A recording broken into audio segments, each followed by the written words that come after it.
Hey guys, me again, Friday night.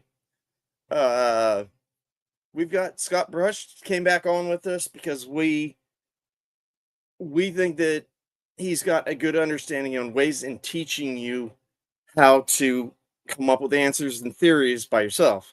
So we're gonna have a couple of people that have already been in here that basically Scott could probably be on another time too. Bruce Brown, he's asked to be back on the podcast again, so that's great. So we have all have similar theories in the ways we've come about it, and we're not going to get any answers if we go from, you know, me interviewing somebody here and then end up, you know, finding somebody else over and over and over. You're not going to pick up on some of the things that we point out. So I apologize, but I was going to say that. I don't see anybody in. It's a live stream, so I guess they're not listening anyway. So we're going to go.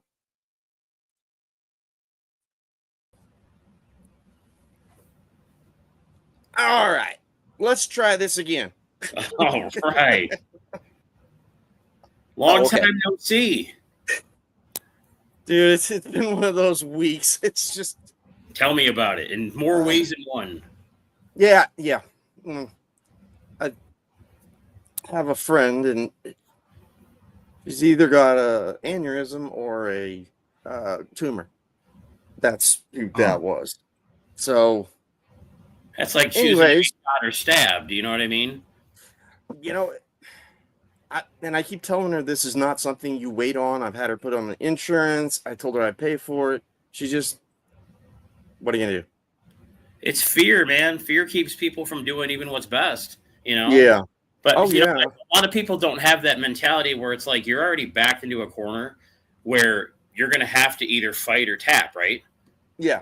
Yeah. And it's easier to stay with, I got bad news, not, okay, how far has it spread? What's it affecting? What's my life expectancies? That sort of thing. It affects people differently. And I think it's like that cognitive thing where I'd rather be happy and go out than get help. You know what I mean? It's just a lot of people just kind of, me personally, if I could get help and I had something like that, I would. I'd go for it. I mean, I know more about the medical field. She just doesn't. I don't know. You know what I mean? Anyways, so we're gonna have Bruce on again here soon. Probably have you a couple more times too, Scott. Heck yeah. Yeah, I mean, like I was saying at the beginning, I think with your theories, Larry's theories, my theories, and when they're lining up, it's better than just going from one new guest to the next one, because you're not going to pick up any of those subtle nuances that what's the point of listening to these people and not learning from them just to ask questions? We effectively, that's a tall order in a sense, because it's kind of like we have to shift their way of thinking more towards look at it from a behavioral pattern standpoint, not just I saw a 9-foot ape in the woods. We have to talk more about the external factors. Yeah. Like I was just talking to Larry a few minutes ago. Think about it. You hear about a Bigfoot like in the city, it's 3:00 in the morning, Bigfoot's breaking into a Burger King dumpster. Yeah. That's not unheard of. I've read many alleged encounters like that, but they're not walking around the city during the day. Yeah. So well, that's the funny thing. It's like with the mountain lions and the coyotes. You only find them in the woods. Like every time there's a Bigfoot, there's a greenery associated. Whether it's a field, whether it's a forest, it's like they're tied to it. Like some people call them the Xanu, the forest people. Yeah. If they are the forest and that's their life force, it's like that's the only place where they can really be. Exactly. We catch them. This is what I crossing paths. Yeah, and this is what I mean. If I had somebody else on, that had a great encounter or anything, if we had people in the chat, we don't. But anyways, I mean, it looks like a message down below. No, that was me. I put that up the chat gets rusted cryptids. And so where are we going with that? ADHD. Well, we got one Oh viewer. yeah. Oh yeah. Yeah. Well, and that's the thing too, is it's, and another thing that I brought up before is how many paranormal encrypted researchers have ADD. Probably 99% of us. Yep. Yeah. Tony Merkel, Jeffrey, Black Mass Paranormal, which is another good podcast that he has. But dude, look how Ryan the Jeffries. research field's changed, man. We go all the What's way that? back to the John Green, Peter Byrne, Patterson Gimlin era. That was so A to B in his style of research. Like, okay, there is some sort of unknown primate in these woods. I'm going to find out what it is. It stated that. That's all it was. Yeah. So you look at it from it's just simply a biological specimen we haven't found yet. And then we move from that era more into the woo factor a little bit. Now we start considering the portals and the powers and the mind reading and stuff. And that's where my biblical side of research comes into play. That's another thing I wrote down that you can bring to the table, because I was listening to you on Bigfoot of America, something like that. Oh yeah, that's my buddy Brian. That's Brian Sawyer's show. Oh, okay, that's the guy. Oh, okay, now I got it. Dude, he's a good guy, man. Have him on your show. You can go on his. He's a great dude. He's at the Red River Gorge Bigfoot Festival this weekend. He's there? I thought he was up in Michigan. He just traveled down there. Oh, he does. Yeah. Yeah, he's just Bigfoot in Michigan's getting a spot down there to be represented, so he took it. Well, yeah, I was gonna say. Yeah. He said something about a show. Was that a show you were in, or he was in, or both? That's what he hasn't released yet. Apparently, he has a really good one that they're talking about that hasn't dropped yet. Because every Friday night, with the exception of this one, because he's in Kentucky, we would have a little show called Bigfoot Live. And that's when he goes on. A lot of times I'll co-host with him sometimes. We'll ask questions. People will come on there and talk. And that's how you guys can promote Cryptid Wrangler too. Exactly. Well, and I want that same package too. You know what I mean? Like if I could have Martin Groves on, it would be huge to a lot of people. But if he's only on once, and we've been on 2 and 3 times together, and I know what your theory is, and I've got an interesting reason for why I think I have that theory. It's just destructive if you put something in between something that you're supposed to memorize, but not what you're supposed to memorize. I think I solved your problem right now with my brain. Yeah. The Cryptid Wrangler panel. That's what you need. So you schedule one of your podcasts specifically to have like 5 or 6 people talking. Yeah. So that way all those people are aware of each other. They've been on the shows with each other, or at least we've researched each other enough to know how we think. Then you get all of them minds on each one of them shows, and you kick the idea back and forth. Hey, I know last time we were here, I read this book in the last couple weeks. Yeah. And then we connect. Yeah. And that's what I was looking for. And I'm going, with me and my half of my brain. The other half, who knows? It's 100 degrees. It's probably in the freezer. Just not that big. We kind of need just a podcast platform. Well, and that was one of the things I meant to talk to you guys about too. So, do tell. I like where this is going. Yeah. Oh yeah. Yeah. Well, Larry, we're on what? Daniel said 3 different platforms. Was it 3 or 4? I can't remember, Daniel. Sorry, I'm having the brain fart today. That's right good. around there. We're sharing the same brain. That's all right. We're on the same wavelengths then. Yes. I know you said iHeartRadio was one of them. iHeartRadio. Dude, that's a big one. Yeah. This is probably like the 3rd or 4th cast that's went through or will be on IR. Yeah. If that's what you were asking, Daniel. Here's what we forget about, right? We're live right now. I'm sure there's people watching just because they're not interacting. I'm sure there's watchers, but we forget about all the other platforms that it's on. Exactly. You can go to iHeartRadio, and this show might have 54 views on YouTube tomorrow, but you go to iHeartRadio, you got 30,000. And you can, it's right there anytime you want. But that's the only problem with having so many different platforms. You don't think to choose, like, you're on 8 of them, but you don't think to check all of them, No, not at all. In fact, you forget, but go ahead and do that, because sometimes, like, if you feel like, dang, I'm not getting a lot of interaction or engagement. Oh, wait a minute, I have 5 other platforms to check. Let's see how they're doing. Yeah, who's doing what and how long and how it's being rated. And some people, I know, like, when I'm at the gym, I listen to music, but a lot of people listen to podcasts. They'll walk on, they'll listen to like Bigfoot Chronicles or something on their like the radio show on the app or whatever, and that's where Spotify and all that comes in really handy. Yeah, and Bruce Brown says hi, Daniel. Who? Bruce Brown. He's on. He's in the chat.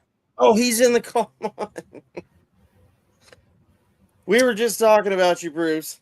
We were, in a good way. Exactly. And one of the things too was I go on TikTok every once in a while. Not that often because I've got so much work and stuff to do, on Facebook. And I looked through it today and I'm going, how do I not know this person? How do I not know this person? I've never heard of that podcast. I'm thinking, how many Bigfoot groups do we just accept just because it's Bigfoot, just because it's cryptids, and the next thing you got 500 of them, and you're like, when did I even follow these guys? Exactly. Just like, because the more you like it, the more you expand your own, because that's how the algorithm carries your stuff. Yeah. Well, now that we've got Bruce here, we can kind of go over it a little bit more. Bruce, we've kind of come to the conclusion that we get better results and get more theories and questions answered if we have like you and Scott on again, because we kind of have an idea of where everybody's thoughts and theories are. So from that, that's why we're just talking about maybe limiting some of the new podcast guests. But we would do so much better if we could remember the theories or what level each of us are on. Quality over quantity. Yeah. Exactly. And so it's kind of what? Dog is staring at me like I was supposed to feed him or something. Now you're on the spot. Oh yeah. So I ain't even fed myself yet. Yeah, exactly. This is our mascot. You didn't know we had a new mascot, did you? This is the tiny terrorist. That's a baby dog man. Oh, exactly. You didn't see that. He has this thing with the baby dog man right there. Jason. What's that? Oh, over there. Got a lot of growing to be big as the one I've seen. Well, we think he's 12. So, holy crap. Yeah, right. So that's just an old puppy. Yeah. And old ass ankle bite. Rescue was, we rescued him. This is mine. There you go. Yeah. We need to have a pet podcast Friday or something. That's a pretty cat, Scott. This is Angus. Angus is going to be. I'm out in the barn. Max is in the house. Oh, yeah. Yep. This dude, if you see them running by chasing each other, at least we got cute photo bombs, right? Yeah. If they were good ones. I mean, if the cat wakes up and just starts barking. I'm like, oh my God. So I've had to cage the barn cat's laying at the top of the steps where you come in. Yeah. Chilling. Them barn cats are the best. Barn cats are literally the best. Yeah, Lori used to Oh have a yeah. bunch of those in the ranch you grew up on. So yeah, it's weird. We had somebody there Anyways, for a little while in the neighborhood. They were trapping cats, stray cats, and hauling them I don't know why off. they're not doing that with And coyotes and the mountain cat I'm lions out talking here. about come Yeah, up missing. He was gone for 8 months. I thought he was dead. yeah. And And he they came back protect one themselves day. I was pretty out in the good garden too. working, and he came back and Yeah, he went meow. And I looked around. And I went Shadow, yeah, and he had skin and bones and looked like he'd yeah. been through hell, but he knew how to get What do back you have a home. door? Is this some pet Yeah. cemetery crap we're dealing with? Exactly. The Church was a cute cat, but you're not getting too many ear scratches on him. Gosh, Yeah. I can't believe. Do you remember that cat's name? Yep, Too? the cat was Church. For Pet Cemetery. Yep, Churchill, Church. Yeah. that's Church. This is Yep. what I use my intelligent mind towards. Ask me my phone number, I couldn't tell you. But if you want to talk to me about a cat that was in Pet Cemetery when I was 15, I could tell you. It's the weirdest thing. Anyways, here I am bouncing back and forth. Could you guys excuse me just 1 second? No, go ahead, man. You're good. All right, one No problem, second. Scott. Right back, I promise. So another thing is, Bruce, thank you, because we really don't have anybody in the chat. So Yeah. we're not really doing anything with the rustic. David So, might pop in. He normally does. Oh yeah, yeah. But I mean, If he remembers we have one, he does. yeah. That's why I I want keep to say reminding thanks people. to Bruce because I've been busy about this that. week and I posted a couple times in the group, but Bruce has been sharing our podcast for the Yep, I night saw that. and letting I saw it everybody this know, morning, hey, and I was every like, Friday night, yeah, Cryptic Wranglers have a podcast. So yeah. I want to And thank you for that. he's been on a lot of other podcasts recently too, which is really cool because, like we were talking, we get a chance to see a little bit of his ideas and theories, and whether it's woo or flesh and blood or whatnot. At least we've had him on. We're all familiar with each one of our pages of information that I mean, and I guarantee we'll do new ones, new people. But for right now, I mean, this is kind of, we're in the research game. Here's the research. We know about all three of us, and religion and all that stuff too. And so that's, I'm trying to figure out a way around that so that we're not kicking people off. I think a lot of ways that Scott does. I know there are flesh and blood creatures, but there's also a supernatural aspect to them too. Yeah. Like according to the Bible, they're descendants of the Nephilim. I'm pretty sure of it. Yeah. Through research And you were just and talking stuff about like it, Scott. that. See, on that. I think they're all on podcast. the same like parallel belief systems. Yes. Like all And you're that's doing, just one of like the you're things. taking 20 religions, right? It's the same characters, different names in the book. Yeah. Yeah. We all follow. There's a flood narrative in every major biblical story. We have Noah's Ark. We have the Mesopotamian flood with King Gilgamesh. Yes, they follow a lot of the same similar belief system patterns. I think that Bigfoot, they technically could be descendants of the Nephilim, because here's my belief. You guys know about the Melba Ketchum DNA study. Yes. In fact, I have the book, actually. The book's amazing. It's called Sasquatch Rising. It talks all about the DNA study on it. Phenomenal book. And based on her study, it's about 15,000 years ago, Sasquatch would have been like engineered or created. But one of the DNAs shows up as human, it shows up as primate, then it shows up as like unknown. Because it doesn't have anything to compare to. That would be like the first known sample. So if we wanted that DNA for what Bigfoot is, we would need to go back to like the Kandahar giant. The Kandahar giant would have the DNA that is the secret to Bigfoot. So Exactly. I'm thinking the Bigfoot comes from a weaponized race of not quite giants, but like David and Goliath, by 9 or 10 feet tall. Because when you talk about the pre-flood giants, that's way taller than the Nephilim. I think exactly.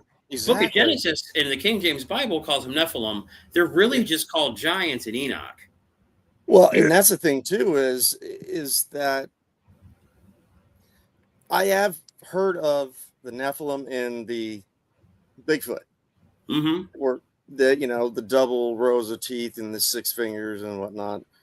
And apparently there's 4 or 5 other things that people have said, oh, it's about this, and I've looked it up and it's not in there, but I can see where it came from, and then I would look back on it. And exactly. Sure enough, yeah. So, you guys know who Tim Alberino is? No. Dude, look up Tim Alberino. Super cool dude. He does a lot of talk about giants and Bigfoot and all that kind of stuff. But he comes at it from he's been on like 40 different excavation trips to Peru. Like a very well-educated dude. And he's just a cool guy to watch on a podcast because he's like us. Just once it rolls, it don't stop. You know what I mean? But he also connects all of it. He talks about the fallen angels and everything else, and it's just amazing because he also explains like Jesus' original mission. Yeah. Which Enoch kind of takes Jesus off the original path a little bit because it becomes more about the angels deciding that they weren't going to listen to God. And that just, then you forget. And I actually have a book about that. It's called Reversing Hermon, because Mount Hermon are where the angels descended to. Okay. And that talks about, let's put Jesus in the forefront along with Enoch and Genesis. And it makes a whole lot of sense. And you're like, yes, my pattern brain, it's working. That's exactly. And that's what I mean. Well, if you could throw somebody else in there in between it, but you're not Roman Church took all those books out of the Bible, and now we're finding parts of the Bible that hasn't been disturbed. We're finding the books like Enoch, and there's like 70 other books. And you know why they did that? You know why? To hide stuff. Control the narrative of creation. That controls the creation story. They basically tell you just need to know Adam and Eve, Jesus, Moses, Noah. You only need to know the main parts of the story. You don't need to know everything that's in between. We're suppressing your knowledge because it's all about control, really. Let's be completely honest. Yeah. It's all about control. Pretty much. What happens when them giants were excavated back in the 1800s? The bones got shipped to the Smithsonian. All of a sudden, the Smithsonian, you don't know what happened. Exactly. It's the same thing with the one of the most of the missing bones Catholic from the giant are probably under the Vatican. Oh yeah. Yeah. Now you remember that? That's what I mean. That book I shared a couple weeks ago. By 6 mile. It was the Lost Book of King Og. I shared it. That little white paperback book I shared in my group a little while back. Oh, okay. Yeah. No, I remember that. Yeah, I think so. King Og was one of the giants, the Nephilim giants that existed after the flood. He ran the country of Bashan at the time. Bashan would be like near the River Jordan at that time. Obviously, everything has changed. Modern day Iraq used to be Sumeria, like all that kind of stuff. So all you have to do is just know what the old country names are, and geographically, it all makes sense as far as like where stuff is. Yeah. Well, and that's the same thing with the cynocephaly. Mm-hmm. It's yes. You want a big place in the Bible next to. Yeah. Ethiopian Bible is what you need. If you want a complete one, the Ethiopian one is where it's at. Yeah, that's one that has all the missing books. Yep.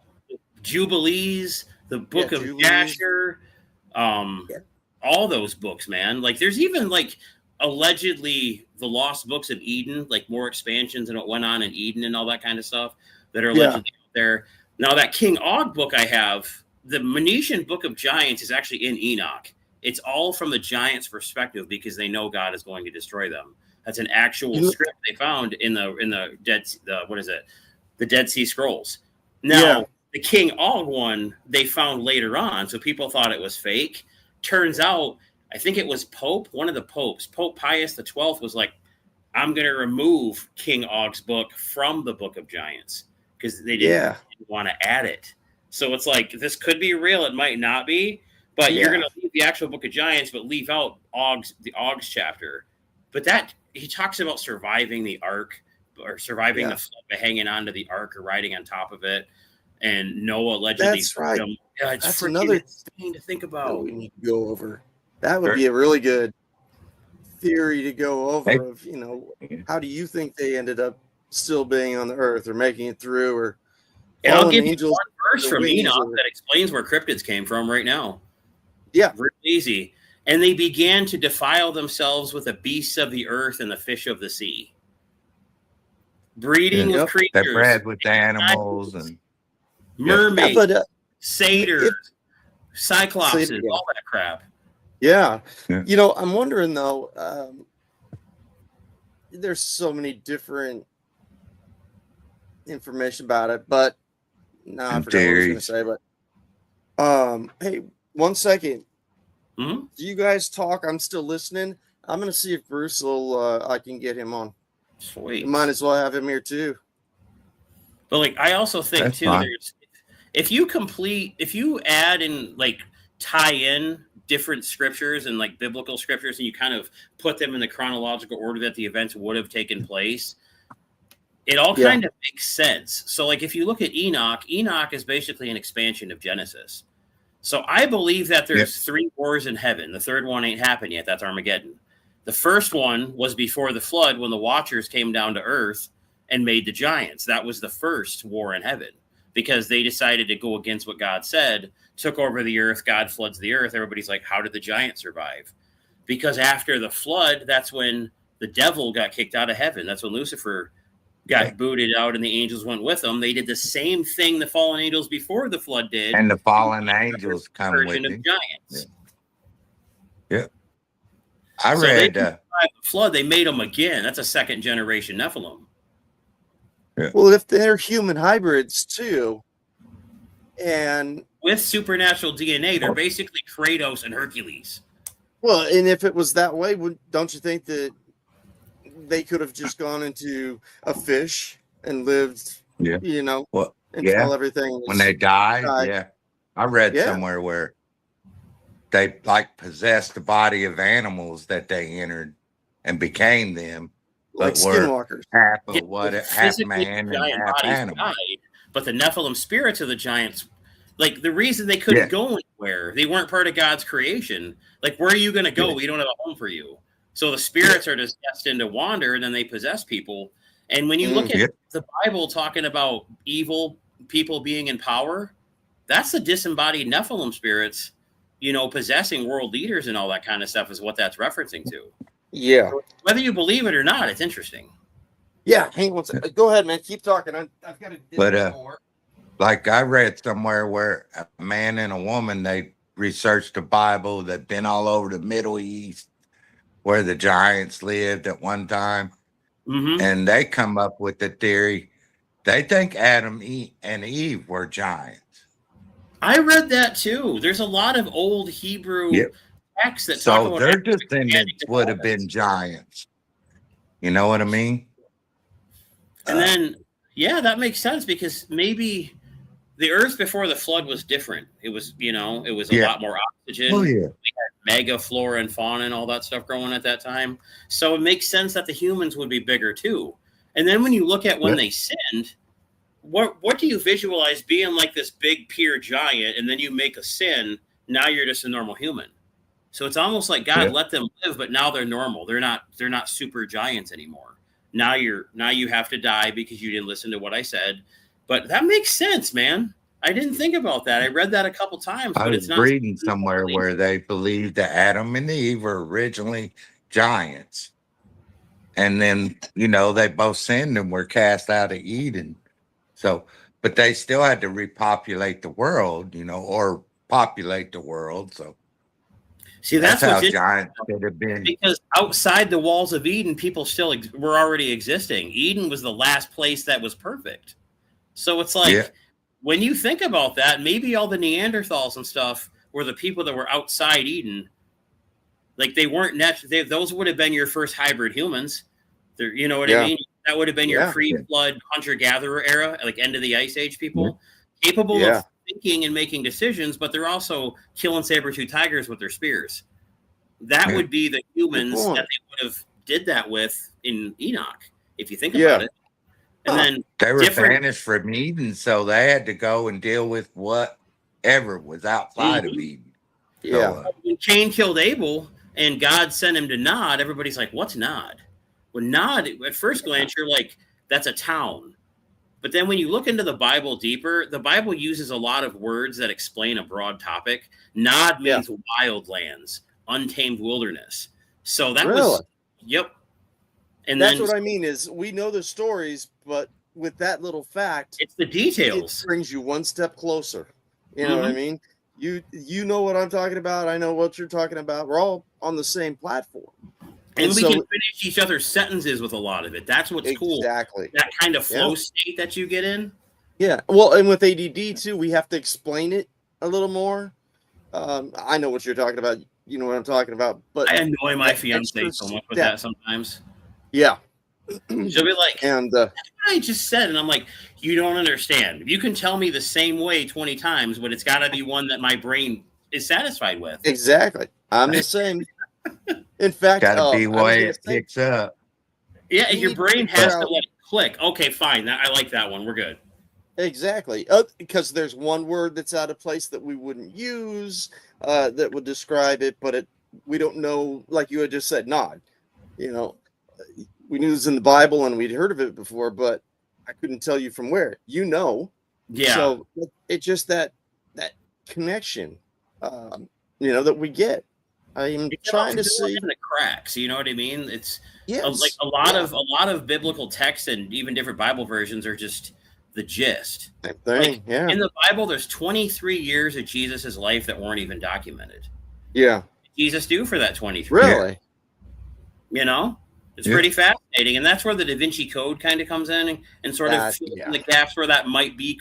Makes kind of sense. It could have been. You know. Exactly. I read where Mel Gibson is going to make a movie about that. Yeah, he's gonna. Yeah, he's gonna make another one. Passion of the went. Yeah, he went to the Ethiopia and studying the Ethiopian Bible and talked to their theorists and preachers over there. He's going to fill that gap you were talking about, Scott. The 23 years that Christ we didn't hear about. He's making a movie on that. It's so cool. That'd be awesome. Passion of the Christ 2 is kind of like the Enochian story of the Bible. All the details Genesis left out, that's about to fill in. And the book of Enoch is about 102 pages, just First Enoch. Really? First Enoch, the government's releasing being Bigfoot research, we only need First Enoch. But if you want to learn about angels and heaven and hierarchies and how heaven allegedly has like storehouses with different winds when God decides what storm to do, Second Enoch explains how the cosmos is. Yeah. Third Enoch explains about how when he goes, because he never died, God just basically took him straight to heaven. Yeah, he went to heaven. The only man that went to heaven without ever dying. I think Ezekiel was too. Yeah. I can't remember. Okay. Yeah. There might have been two of them. Ezekiel was. So there's only. I know there's only two of them. I mean, that we know of, right? Like that we've read. Yeah. You know, you never know. Yeah, I was trying to think of that if there was another one out there that was similar. But it's pretty interesting. I've been reading some of the book. I like it. It answers a lot of questions. It does. It's all the questions that you ever might have had. You wouldn't even know Enoch already had answered unless you're into this kind of thing and you're into like that sort of stuff. You would not. You could care less. Like you either like this subject enough to want to research and add to your book collection, or you're just an enthusiast that likes watching the show. You know, or God forbid, you're a miserable, lame troll that's so sad that they literally are using mom's cable to harass another Bigfoot group.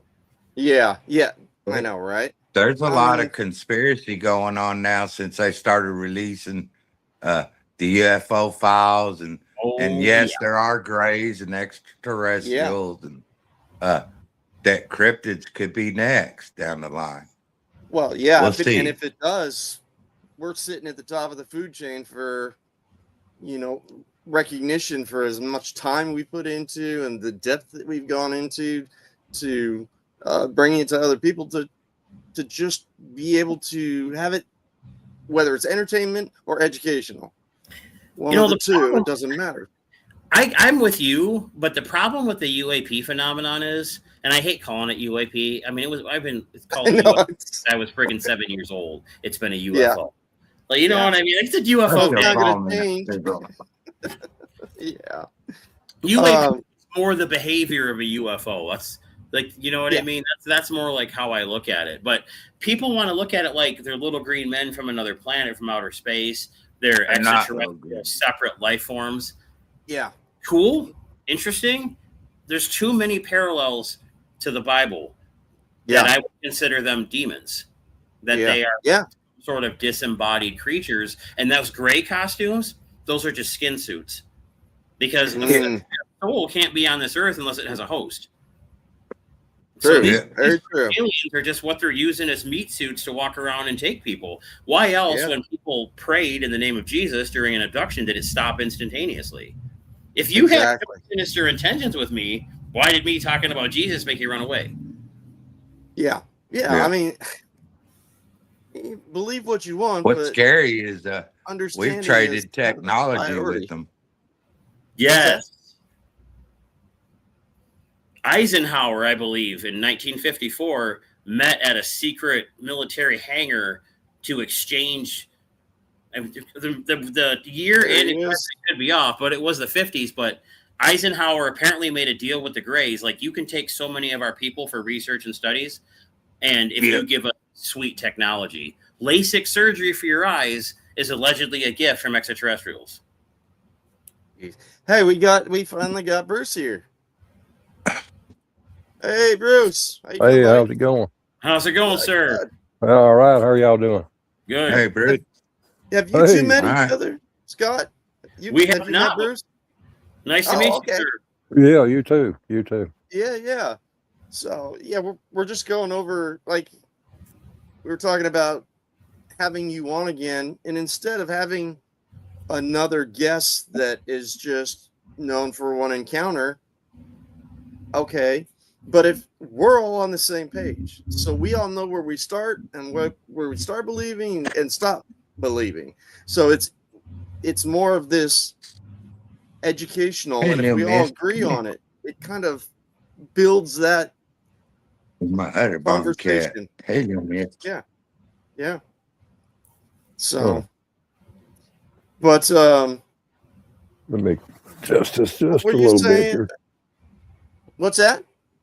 I'm just adjusting my camera just a little bit. Oh, gotcha. Yeah. Get my ass a little bit. Yeah, and another thing I meant to mention to you guys, and I apologize if you saw my tangent that about Dave Pilates and Joe Rogan. Dude, I'll be honest with you, that rants on every page. Yeah. Not yours personally. Oh, yeah, I've seen it everywhere. Got an opinion about that. Yeah. Well, and I've seen Dave on other podcasts or even on his shows, books. Well, he knew what was going on with Melba Ketchum. And like I said, I don't know Dave that well at all. So, but why he started talking about the DNA studies for Scott? Okay. Yeah, and then Scott's got a huge book on it. They were best friends when Scott was alive.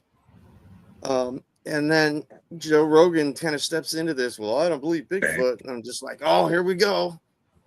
Well, nothing. I mean, he barely said anything about it. And he says, oh, that was a portal. And that was, from Scott Carpenter and stuff like that. So I was just kind of disappointed that. Yeah, it was. The cryptids had to set the record straight. And we didn't. You know what I mean? So I think he dropped the ball on that one on purpose, probably, I would think, because there's already so much disclosure going on with all this crazy phenomenon that I kind of feel like they're pumping their brakes a little bit. Like, or he wanted to stick with just the 411 missing. Yeah. That was the only two things I could come up with. Yeah. Joe Rogan went Yeah. in there with a bad Yeah, go ahead. attitude. He was looking to trip David up. Exactly. And I'm going, all right, this is where we make our mark. That's Right. why It I goes, respect and I'm Joe. just like, That's why Joe has my respect, because he makes the Right. guests basically have to tell the truth. Yeah. Or at least make them obviously look like they're lying one or the other. Well, and it was just on so many things, and I'm just going, you know, here's an opportunity to get him to believe. And then Joe was talking, oh, well, we can't be sure of who was doing the DNA right. And Dave says, yeah, I don't know why they didn't do it right. You do know exactly like what he's talking about, because you were one of the ones that told Scott Carpenter that, no, leave the Dogman DNA out for right now and just do the Bigfoot, because they were already getting so much feedback and crap from people.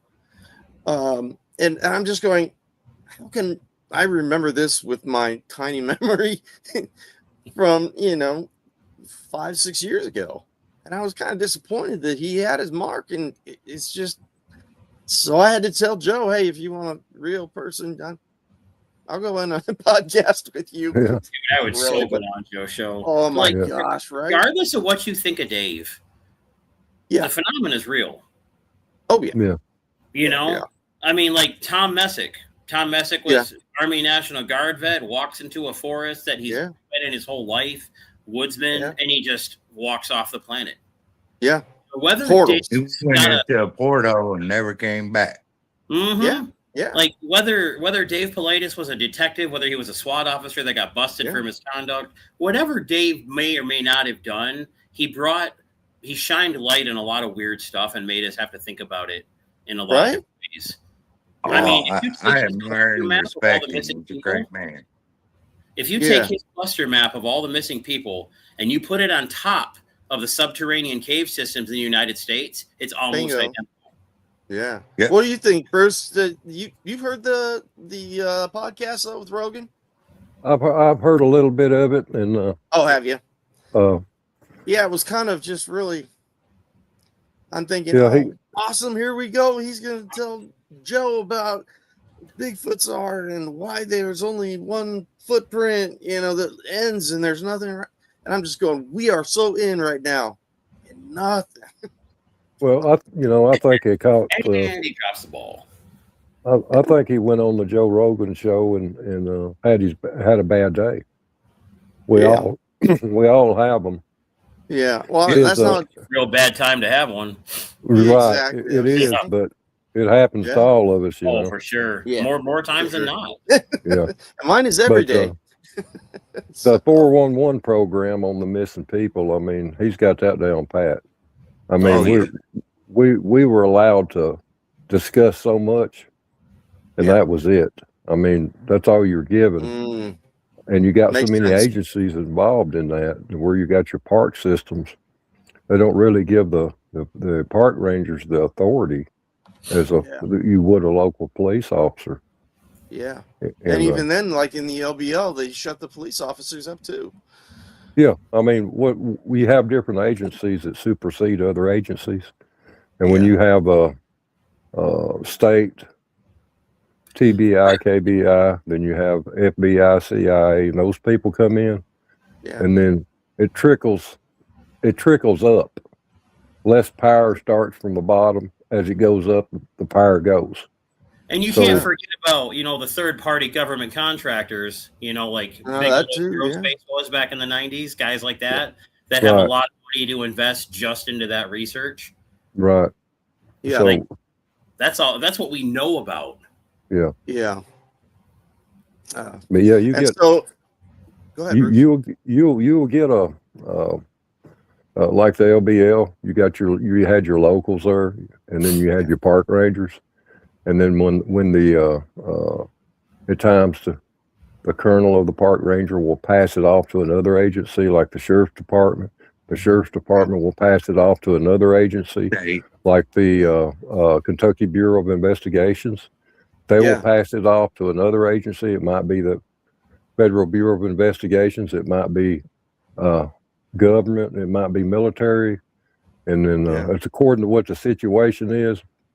If it's one of their hybrids, then it involves a SAD division. One of the divisions I belong to was a special assignment division. Oh, cool. And then when you get into special assignments, you got about 50 different agencies off of that, according to what you got. So the number one thing in these agencies is silence. Nobody talks. See, that makes a lot more sense too now. You know, we spend a lot of our time and career going through the system and training. And to become a certified officer, I mean, you're only 1 degree away from being a full-fledged lawyer. But we put so much more time into that, years into it, and then you just hate to throw it away by disobeying a direct order, just same as being in the military. So you just keep your mouth shut and move to the next thing. You go from a dog man call that slaughtered a family to a torn down mailbox. Yeah, it's that quick. Yeah, you know. Isn't that crazy? Oh my gosh! It really is.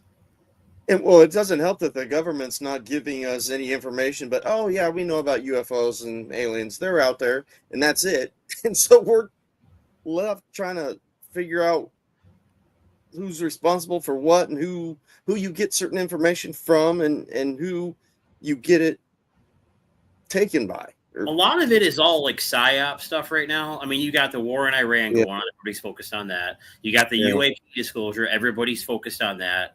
And then it's a matter of we're all paying attention to the left hand, but what is the right hand doing? Yeah, one's showing, the other one's hiding. Mm-hmm. Yeah. It's kind of crazy, but again, that goes back to your special divisions. You know, what can be let out to the public to ensure the safety of the project. You know, you can't let much out. Yeah. You can come out with there's UFOs, there's aerial phenomena. You can bring all that out and talk about it because it's been talked about for years. But when you get into specifics and detailed information, then you can be disappeared or unalived real quick, and we all know it. Yeah. Oh, jeez. You know, this involves highly weaponized guns, ammunitions, burst of labor, not labor, but laser. All this was technology that we picked up when we shot down our first one in the 40s, the Roswell project that was told it crashed. It didn't crash, it was shot down. It was shot down over a military base. That's awesome. Yeah. Three occupants, 2 of them are dead, 1 lived. Yeah, but they've got a complete breeding system. Yeah. Hillary Clinton, if you go back and look, sold 250 of our kids that went foster care to China. They were all blonde-haired, blue-eyed. Jeez. That's for genetics. Yeah. Well, and Hitler. I mean, even they back to the eugenics project. Yeah, I read. Yeah, eugenics. That's right. So, and they do that.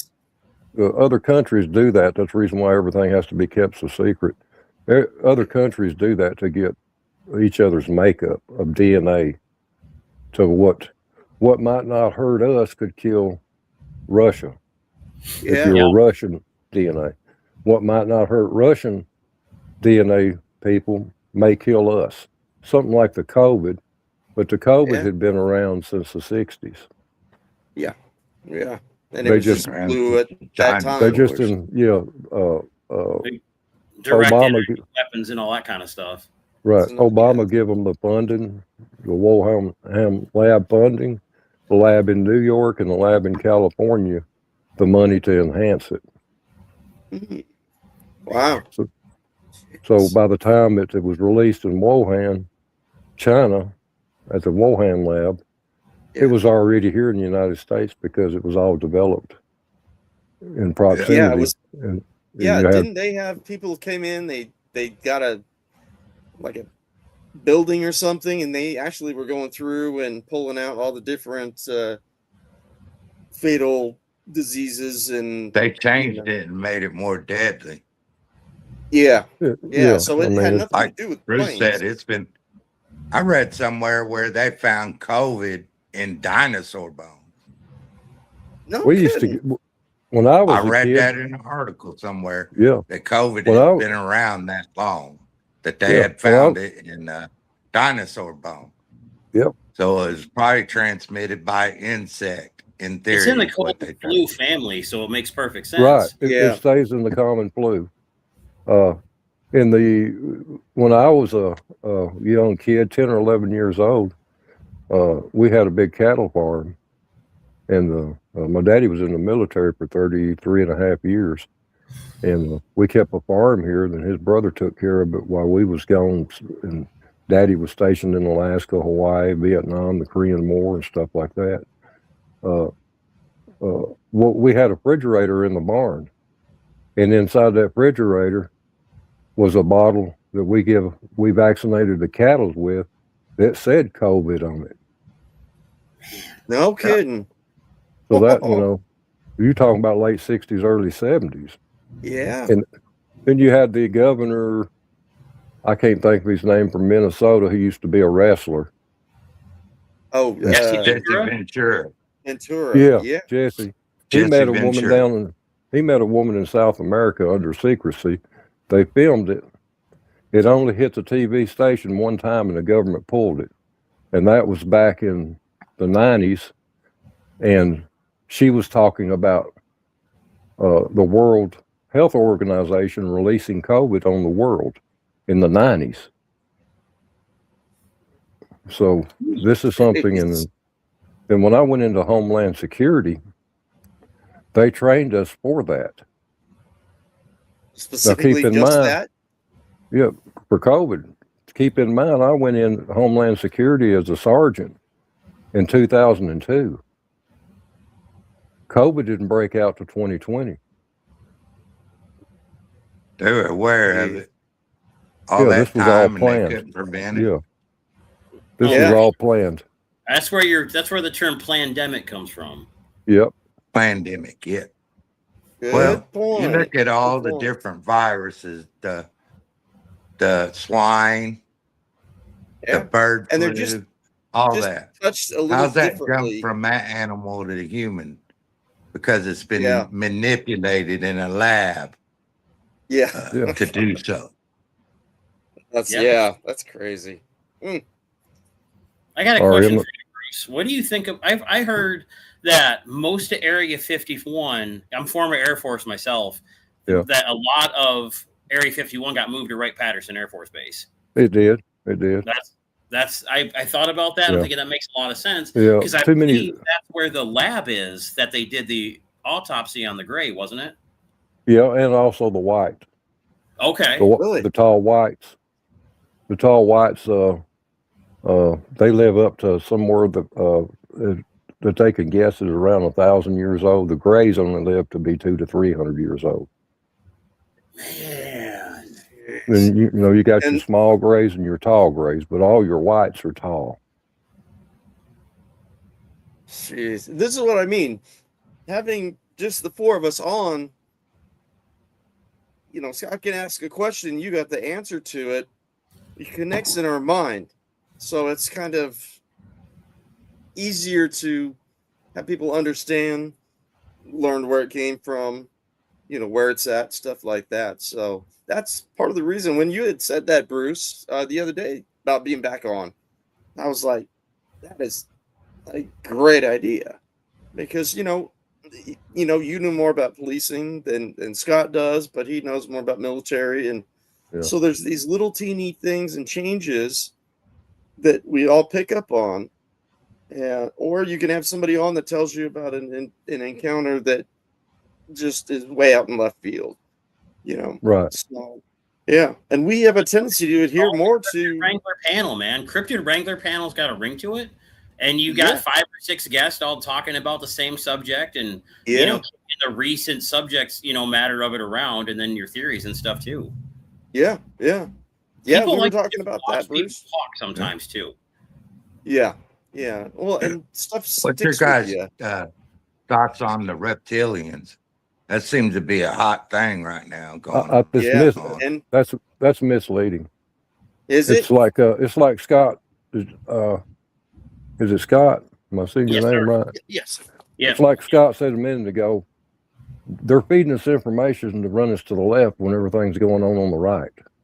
Yeah, exactly. Yeah, We got to be Yeah. we got to be that's what careful I'm with thinking too. the reptilians because your news agencies and specialized divisions will interview somebody that'll have a cat eye or a reptile eye, and you can buy those contact lenses in that.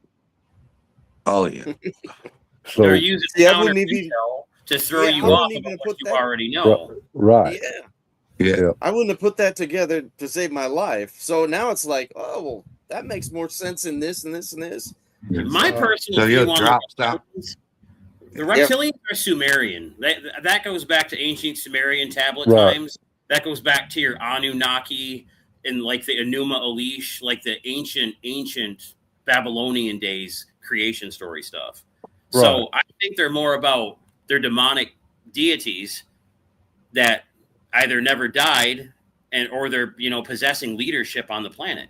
That's where the Bible talks about dark evil and high places and principalities and all that kind of stuff. Right.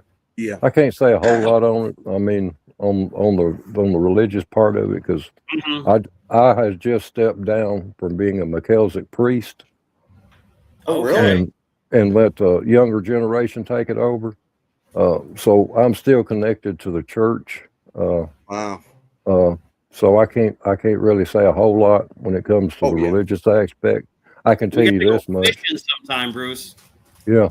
I can tell you this much. Get the Ethiopian Bible. Yeah. We were talking about that earlier. He just said that right before you came on. Yeah. That's the only one that's complete, isn't it?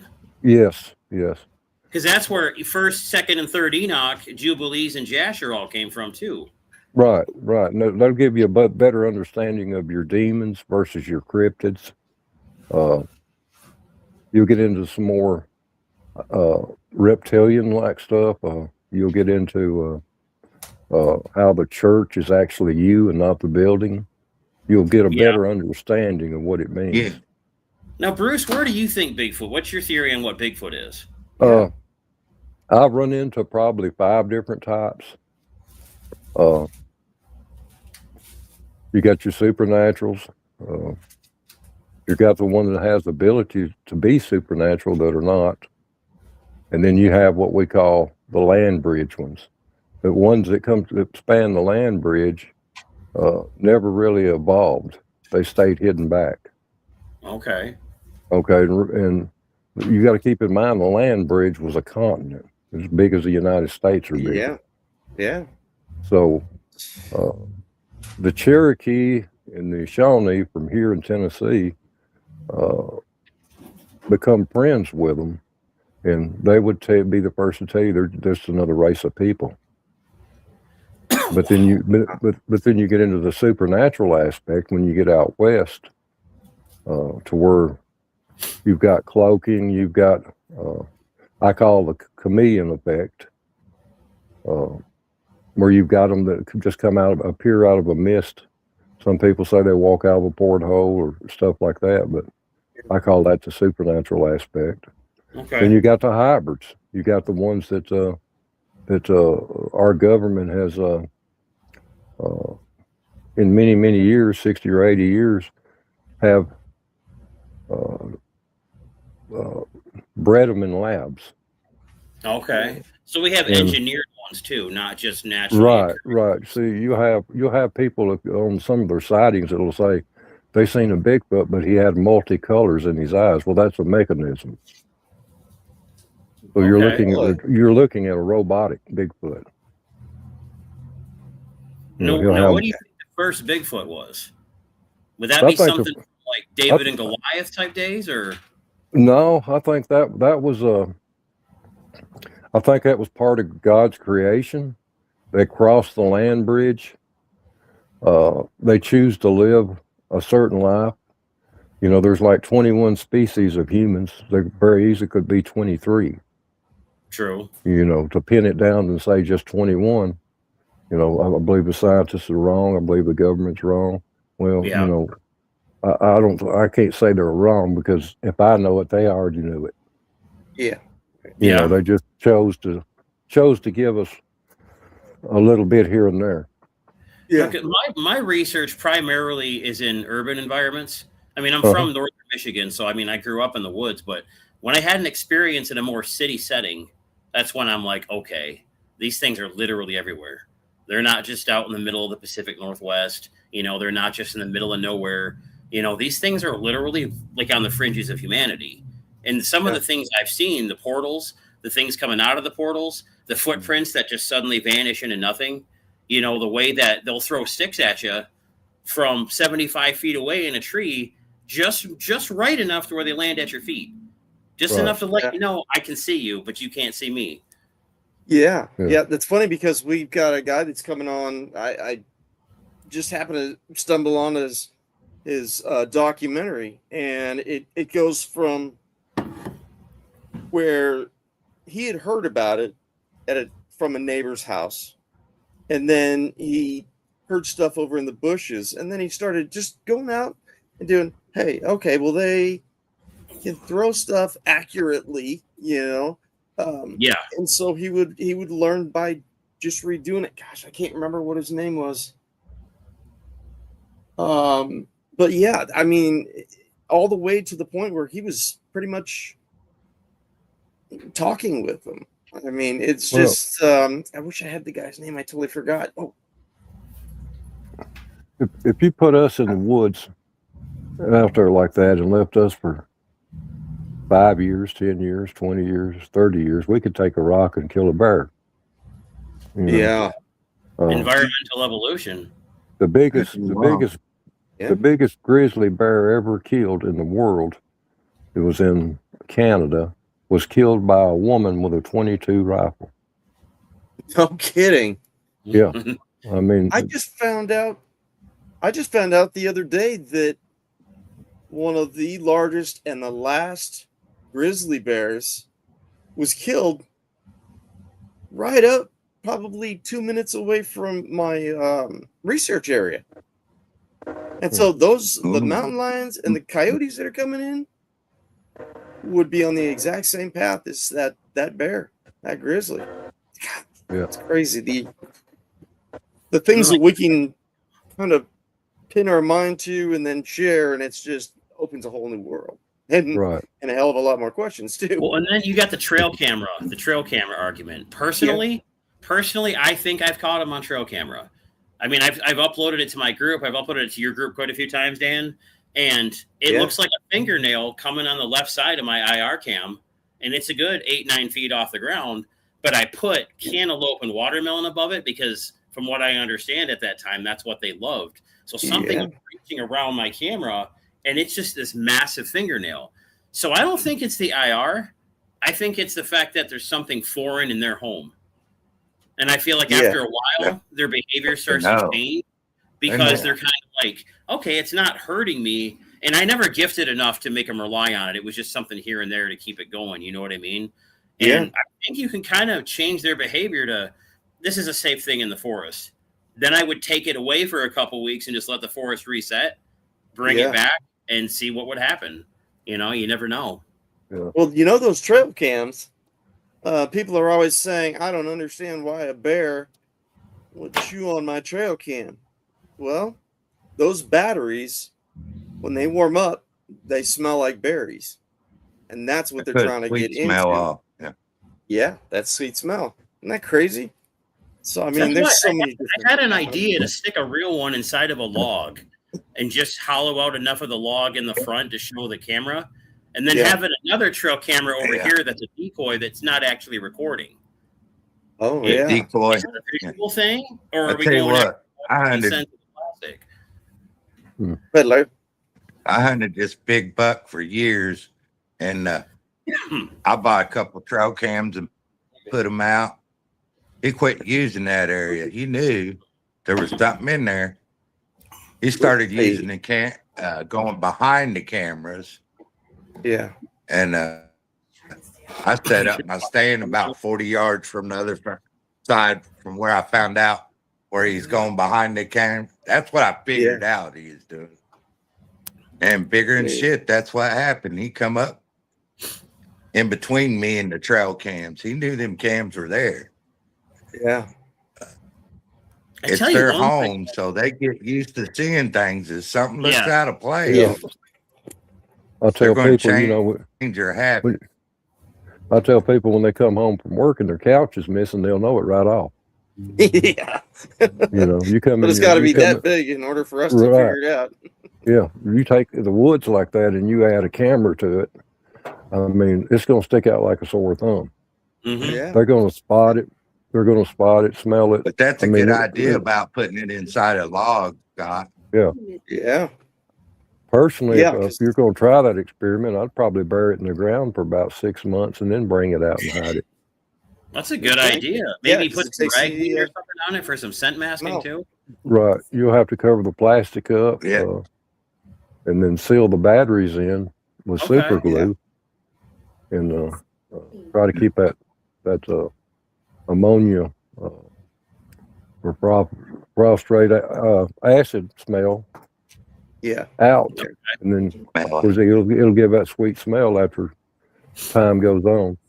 Yeah, I think. But I would bury it. That's a really good idea. And I mean, there's so many dead logs out here too, and the river is literally like half a mile to the left of my research site. Where they're always going to be around water. That's where all the tree structures are at. That's where all of the game trails and stuff are at. And you can't hunt here because it's a local park. So it's a buffet for these things. Yeah. Yeah, that's true. Wow. I've had my best luck with trail cameras. I just bury them in the ground, lay them flat where the lens is sticking straight up, looking in the treetops. And when they step over it, it trips it. And then I'll have another one within 15 feet from it in the same path. That way I'll get them on one or the other. If you suddenly go quiet, Bruce, we know why. Yeah, exactly. Somebody's taking over the hunting area. I would not have thought of that. I angle mine kind of up so it's looking more down, like tilted, so that it's kind of where they're going to have to go under. I'm catching the top of the head motion. Right. Yeah. You know, I heard something interesting the other day. Well, somebody had said something about it, and they asked, how come all the pictures are blurry of cryptids? And I went to your standard, you know, oh, well, that's probably this and this. I think that their frequency is higher, and that might be messing up these cameras and videos, and ended up being something as simple as that. I think that ties into what Bruce was saying about normal Sasquatch versus paranormal ones. Maybe the reason we're capturing blurry photos on some of them is because those are the ones that have the powers and the camera's only picking up the outline. But if you're getting a normal human type one, that's probably where a lot of the photos are going to be a little bit clearer, I would think. Yeah, and then according to what you're using, if you go back to the Patty film and use that film to get out here and research, then you're going to get a clear picture. Everything now is in pixels, digital. Yeah, that's true. The focus in and out, and you take I've been into the woods and spent it's unreal amount of time I've spent in the woods. I've had the same problems taking a deer picture of a big buck. It go blurry. So I blame it on our technology. And of course, again, you get into the supernatural. It's putting off an energy field. The camera lens will pick up on the energy instead of the beast itself. Yeah. So you've got a 2 to 3 inch energy field around this animal, and you take that picture. All you're going to do is take a picture of his energy field of the glow that's around. This is what I'm talking about. I've never hunted before in my life, so three of you have, and then it's kind of like, oh well, this is probably why, and it's just puts everything in line, makes so much more sense. Me and my buddy do a tactic. We don't do it all the time because I know Bigfoot's super intelligent, but it's still fun to, try to do experiments to try to get different results. We'll do like a leapfrog tactic where I'll hide behind like a big tree and he'll go up like 200 yards and then he'll stay and then I'll walk past him. And then when the next person passes, you turn around with the camera and sometimes we've snapped a shot of them. Yeah. Yeah, I've actually got one of those GoPros that is on a backpack that I have exactly like the way Scott Carpenter did it. And I haven't had a chance to use it. Always someone behind you. So much crap happens when you film like behind. It's crazy. I couldn't believe it. Right. I could not believe it. It's incredible. And I mean, that's how he got these great pictures. You'd be walking and talking with your buddy, and all of a sudden a tree knock will happen, and they time it to where you're occupied doing human stuff, and then they start their behavior that you're going out there looking for anyway. Yeah, well, and I also heard that they don't bang trees. They do it from their mouth. That's how they mimic other animals. It's just a little bit off to where you kind of go, that didn't sound like a bird of some sort. Oh, like a tongue pop? Yeah, exactly.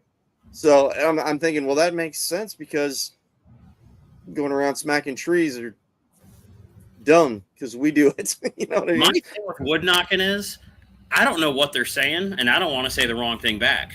Exactly. You end up. You know what I mean? Like, oh no. Yeah.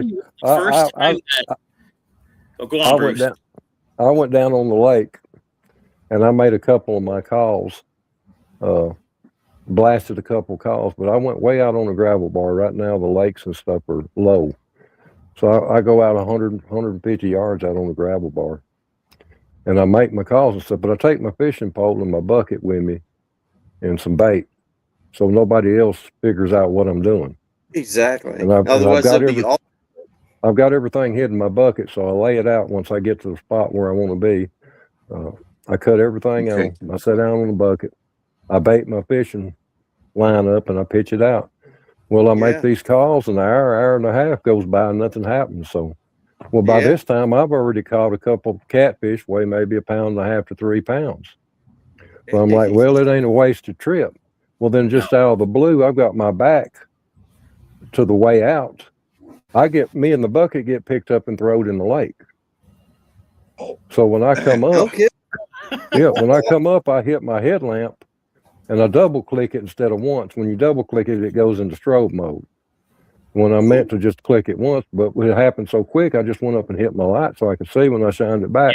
He just gave me this odd look and just turned around and walked off. But I still didn't hear him on the gravels, but I could hear myself walking on the gravels. Yeah. And that tells me that either they're masters of weight placement and weight distribution, hence the reason for the spider crawling. Because, we wobble when we walk. They keep straight in line. They put one foot directly straight in front of the other. Yeah. And they got their knee is bent when they walk, so they look like they're gliding. If you'll hear a lot of people saying, well, I took this video where I seen this one across the field and it was gliding. Yeah. Well, that's because they don't wobble like we do. That's why we get any fatter, we're going to be wobbling. They're definitely stealthy, that's for sure. Yeah. And I'll tell you one thing that I learned. Don't just look behind and forward. A lot of times they are up high. Look up. Yep, straight up. And I'm always looking because the mountain lions are there and they're 500 yards. Me and my buddy went out there, my research partner, and all of a sudden we got to a point where I think there's a hierarchy of the clan. I think you got your spotters that are just checking it out, letting people know what's going on. I think you got your alpha that's just kind of just making sure everything's going according to plan. You got your juveniles, with mom, that sort of thing. But I feel like, and I lost my train of thought there for a second, but you're in good company then. I'm the same. Welcome to the club. Oh, yeah, exactly. You were talking about your trail camera catching a fingernail. Oh yeah, that too. Yeah. I'm pretty sure it's a fingernail. You can check that out on my Urban Bigfoot Facebook page too. You have to look at when you look at that, and you can only catch a part of him. Generally, and when you're in a good field area and he's on the ground walking, you won't catch anything. You'll just have a picture of the woods. Yeah. But when you see a finger or fingernail or part of a hand, he's come down that tree to your trail camera. So everybody's thinking he's walking up, but he's not. He's coming down the tree. So I'm hearing more and more about that every day. Those are the surveillance. Right. Dog man, they go through the trees, they can see everything below. So when you got that trail camera sitting up there, they know it didn't belong there. They'll come right down that tree to the camera. Me and my buddy were out there one day, and we turned the corner, and I crap you not, one jumped out of a tree right to our left, and they don't care how high it is. It sounded like it fell from that tree. Remember the first Rambo when he jumped into the tree and hit every branch? That's what that sounded like when this Bigfoot jumped out of the tree. Yeah. And I'm like, this was broad daylight. This was 6:30, 7 p.m. still, midsummer. I feel like 7 o'clock at night's a very active time for some reason.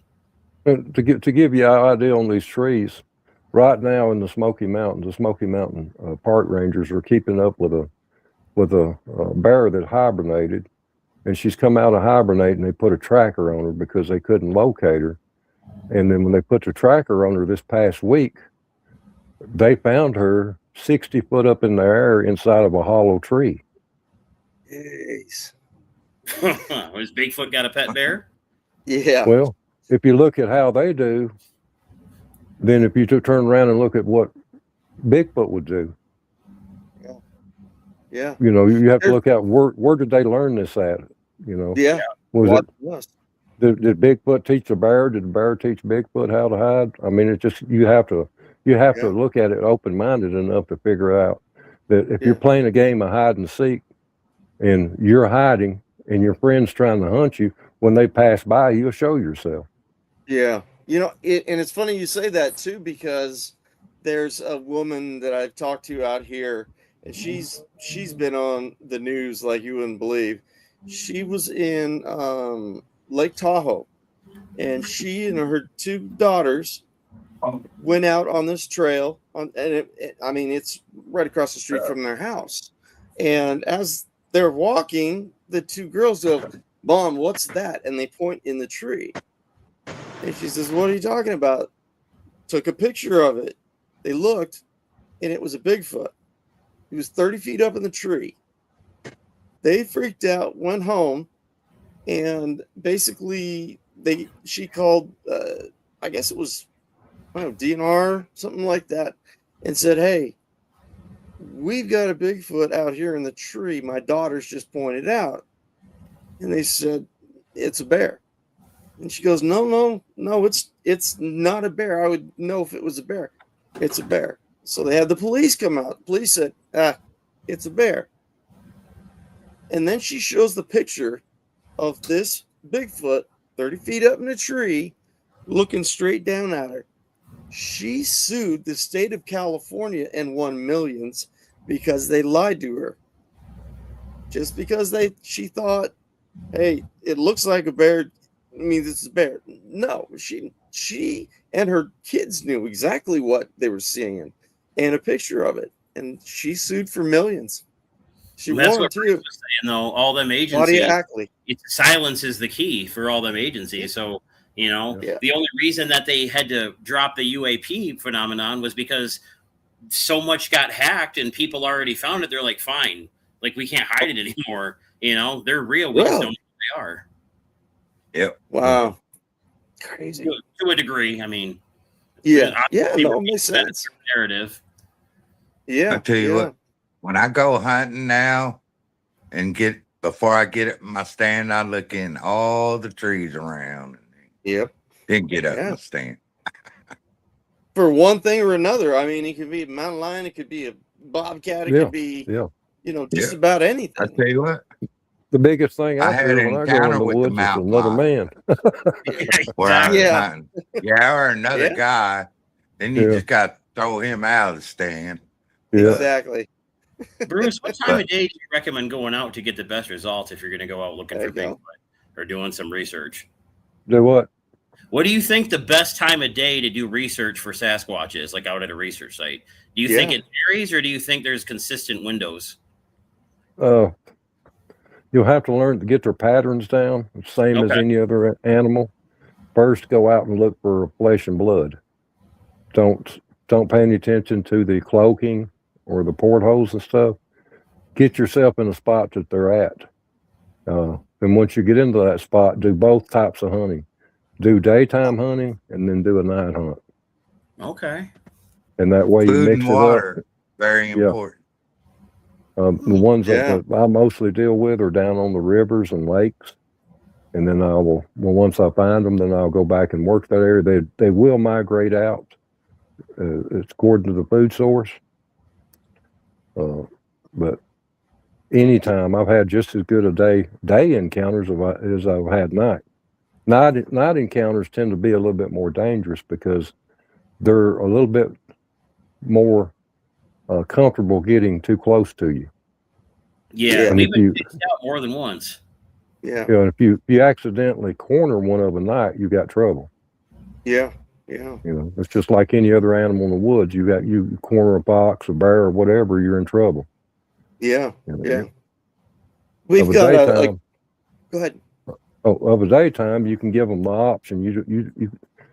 You won't corner them in. You can back away. Of a nighttime, what you can't see, you don't know. So it's just a gamble to go out squatching at night. Period. Right. Yeah. We had Matt Harvey, who is an incredible researcher on every level, paranormal, cryptids, everything. He's been doing it since he was a kid. And it was interesting when you said about the hierarchy of Bigfoot. We went out to my research area and you could hear them running back and forth between trees and just incredible. And he said to me, there's the adults that basically keep an eye on the juveniles, and the juveniles are the ones that keep the eye out for the people. So as they're learning for what people do and the different ways we do things, he said that basically the adult or senior is the one that hears from the juveniles, transmits or gets the family up, the whole clan up and moving, while the juveniles keep people busy. So I was just like, I could see that easy. He's a brilliant researcher. And we're going to have him on here soon too. So I think I'll have him do it the way we're doing it now, because the more we understand about all these different things that each of us have experienced, we're getting a huge break on being able to transfer stories and even just the funny things that they do. I'm thinking that podcasts should be more like this, instead of just interviewing one person that you can't put anything towards like a panel their story. Of people and a panel like you. Different topic. Yeah, we're gonna do that. Now, Bruce, most of my stuff is in an urban area, so they're a lot more tame. There's a lot more they're watching the kids play baseball and stuff in the fields and stuff, I'm sure. So I don't think they're probably a little more docile squatches, I would think. Yeah, they are, and they're more curious. Right, they're more able to talk to you. They pick up more words naturally being in the urban area because they'll repeat what they hear. Yeah. Go ahead, Larry. My most recent encounter, I didn't feel no fear at all with it. Like I said, I was just going through the woods, mushroom hunting, had a feeling something was watching me. Not feeling a dread, just a strong presence of something there. And I looked over my shoulder, seen a patch of black, and then I slowly turned around and I seen the dogman there about 45 yards away. He's looking over a giant grapevine at me. And It was watching me mushroom hunt. I was walking through the woods picking mushrooms, and this was a couple I weeks said, ago, right? Larry, you need to get out of here, but do it slow and don't act scared. So I always pack a pistol, but a pistol ain't going to stop one of them. Not going to do much. I've only ever seen one, and it wasn't because I was looking for it. I was going over some videos I took, and a lot of times you'll find stuff in your recordings later on that you don't see when you're out there. And we had seen a dog man right there, right in the frame, right in the video. So it was out there, but I haven't seen any since, thankfully, because that's not my thing. Yeah. I don't think all of them are out to terrorize us. I think, like that one, it was just curious, wondering what the hell I was doing. And yeah. And that everybody makes this, oh my gosh, so they don't tear you apart and eat your bones and everything. It's 98%. I had a theory that it's based on their geographic location. Like an Alaskan Bigfoot's going to be aggressive. It's cold, but they're going to be 14, 15 feet tall because it's going to be a protein-rich diet. It's going to be competitive. You have like a California Bigfoot. We got all the redwoods and stuff. It's a little bit more of a chill environment, I think. And the marijuana environment. They have dumpsters they can get fast food out of in the middle of the night. We got a whole wildlife sanctuary behind the park. It's a golden corral for these things. Yeah. Exactly. Wow. Well, the ones in Alaska are more territorial. They're competing with several other species. Yeah. When you get into like you said, when you get into urban settings, I've got a Bigfoot clan that I keep up with. It's in a community center, and the community center is out of town, and the dumpster set behind a chain link fence and a gate, and they close at like 7 of the evening. But I'll come in about 9:30, 10 o'clock at night and watch those dumpsters from my vehicle, because if I got out of the vehicle, they would pick up on it too quick. Yeah. So I can watch the Bigfoot cross this fence and eat out of the dumpsters. Yeah. That's pretty cool. And then What's the name of that big park that's in New York? Central Park. Central Park. I have heard on 2 podcasts, it might have been the same guy, but dogmen have been seen eating out of the dumpsters in that park. So there's no fear. So that's what I mean. It's like they've seen it. You have the way the world's being developed. We're crossing paths a lot more now. And the reason why we're seeing these things more so now is because the development of businesses and buildings and stuff. You're going to cross paths. They were here first. And if it's easier for them to eat out of a dumpster, instead of having to go out and take a deer or whatnot, they're going to take it. They're going to just make it. It's what we call the path of least resistance. We all do it. Mm-hmm. Yeah. Well, as their habitat shrinks, we see more deer, more coyotes. I have a raccoon comes up on my porch every night. And we do too. They're going to do it. Why wouldn't the cryptids do it? They're going to come in and find the easiest food source. Sometimes that might be somebody's pet, but more and more encounters seeing them eating fruit out of people's yards and off their trees and out of dumpsters. We're going to see more and more of that. Yeah. You got a lot of people now that grows 2 gardens for that reason. Oh, yeah. I've heard that. That's so fun. One for the Bigfoot and one for them? Yeah. Wow. You got one that has greenhouses, and they were turning into her greenhouses.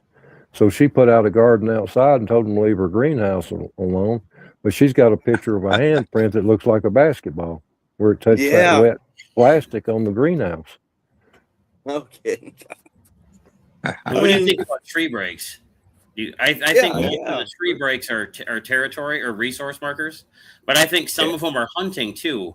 If you got a trail and then there's a tree break next to it, I think you got one Bigfoot chasing a deer towards that pinch point, and the other Bigfoot attacks like a Native American hunting tactic. So I think they use the pinch points on the trails, and some of them tree breaks are for that purpose too. Yeah. What do you think, Bruce? You're more familiar with that. Yes, that and territorial markers, because Okay. After the juveniles become what they call young adults, they won't let another alpha male. He gets pushed out, just like in a bear pack. In a wolf pack, you can only have one alpha male and one alpha female. Okay. Now, the Bigfoots will push the young adult Bigfoots out. They have to go find their own territory. Yeah. And they'll twist a tree. If you find one not snapped but twisted, that's a marker for the other one not to cross that. Okay. Yeah. The snapped ones. I found some of them before in the woods. Yeah, the snapped ones. I wonder if dogmen do the same thing. I haven't run any across any of them that do that, but they will scratch a tree like a bear. Yeah. But it'll be opposite from the way a bear scratches. See, scratches freak me out a little bit because that's also like a skinwalker phenomena too. So if scratches in certain locations is kind of terrifying for me for that reason alone. And being in Southeast Michigan, we got a lot of legends here, and skinwalkers are quite a bit of them. Lake Erie has so many ancient stories and legends, even words of mouth of families that have lived around here for so long. Talk about this. I think the first dogman that ever come out public that the government couldn't hide was in Michigan. Wasn't it Bray Road? Yeah. No, Bray Road was Beast of Bray Road was the Wisconsin werewolf. We had the Wexford County. Ours was Wexford County in 1887 was Dogman. Wexford County, 1887. Yep. Yeah. First recorded. It was actually recorded and reported. Yeah. Yeah. And it's changed ever since. I mean, I think most of these things are assets. How many? It's easy to tell a Bigfoot that's probably not a robot Bigfoot, you know, like you were talking about, Bruce. But how would I know if a dogman is just a trained special operations asset or if it's a natural occurring cryptid? If you've got a gun. In my area, we got a lot of bases and stuff nearby, so it could be an experiment. Right. And generally, if you've got a gun on you, a heavy gun, you'll get helicopter activity within 10 to 15 minutes. Really? Yeah, because if you're dealing with a mechanical, half living animal and half mechanical eye, right eye or left eye. Okay. Yeah, you'll get military helicopters within 10 to 15 minutes. According to how close you are to the closest military base, if you're 2 hours away by drive time, you'll have a helicopter there within 45 minutes. Oh yeah, mine's probably 2 hours of driving. Selfridge Air National Guard Base. That ain't far. And that way, you know, to make them humanoid, they had to have the original dogman to get that DNA and make them. Yeah. That's what I think the Kandahar Giant is. I think the Kandahar Giant is a big secret to a lot of what's going on in the world. And I know that a lot of people want to call it a fake story, but I mean, there's been too many people that have talked about it, you know? Yeah. That are special forces. Too many credible people. Would have been on the military. They would have no reason to lie. I mean, that thing apparently 12 feet tall, 1,100 pounds, 6 fingers on each hand, 6 toes on each foot, and it had red hair. All that goes back to your Lovelock Cave giants, your pre-flood Enochian giants. All of that follow the same bloodline. Goes back pre-biblical. Yeah. Yeah, double rows of teeth too. Yeah. Uppers and lowers, and that's why they say that dogmen have 2 of the upper canines and uppers and lowers. Double canines, Yeah. They do. Yeah. They got a pocket inside their mouth. The dogman does. The lower canines stick inside that pocket, upper pocket. The other ones stick out. The other ones hang out. Yeah. Before I forget, I got a really good question. What do you think about winged humanoid type stuff, like Mothman type creatures, Bruce? Yeah, we've all seen. I've seen things like that too that I can't explain. Either we have 10-foot bats with 20-foot wingspans, or there's something going on. Well, yeah, I mean, there's a condor, they want to call it. Okay. They can have those massive wingspans that can pull you at a really high height. But at the same time, you have supernatural omens that go back to the Indians and further even back to the Mississippians of woodlands. Yep. They will give you warnings. Yes. So you'll see one days ahead that's not an animal. It's a monster that you're looking at. But it's a supernatural warning that you're getting. It's able to do anything that you can do. It's able to run all the things that we can do and then some. But those are warnings. Something's about to happen. Yeah, Paul Chafin is out in Kentucky too. He's one of the best dogman hunters and researchers. He's so far ahead of everybody. And he said that he believes that in order for something to happen with the dogman, it has to warn you in a way, kind of like, okay, if you don't get out of here, I'm going to do this. And he thinks that there is a growl, or there's a shift, or tree knocked down or something like that as a warning.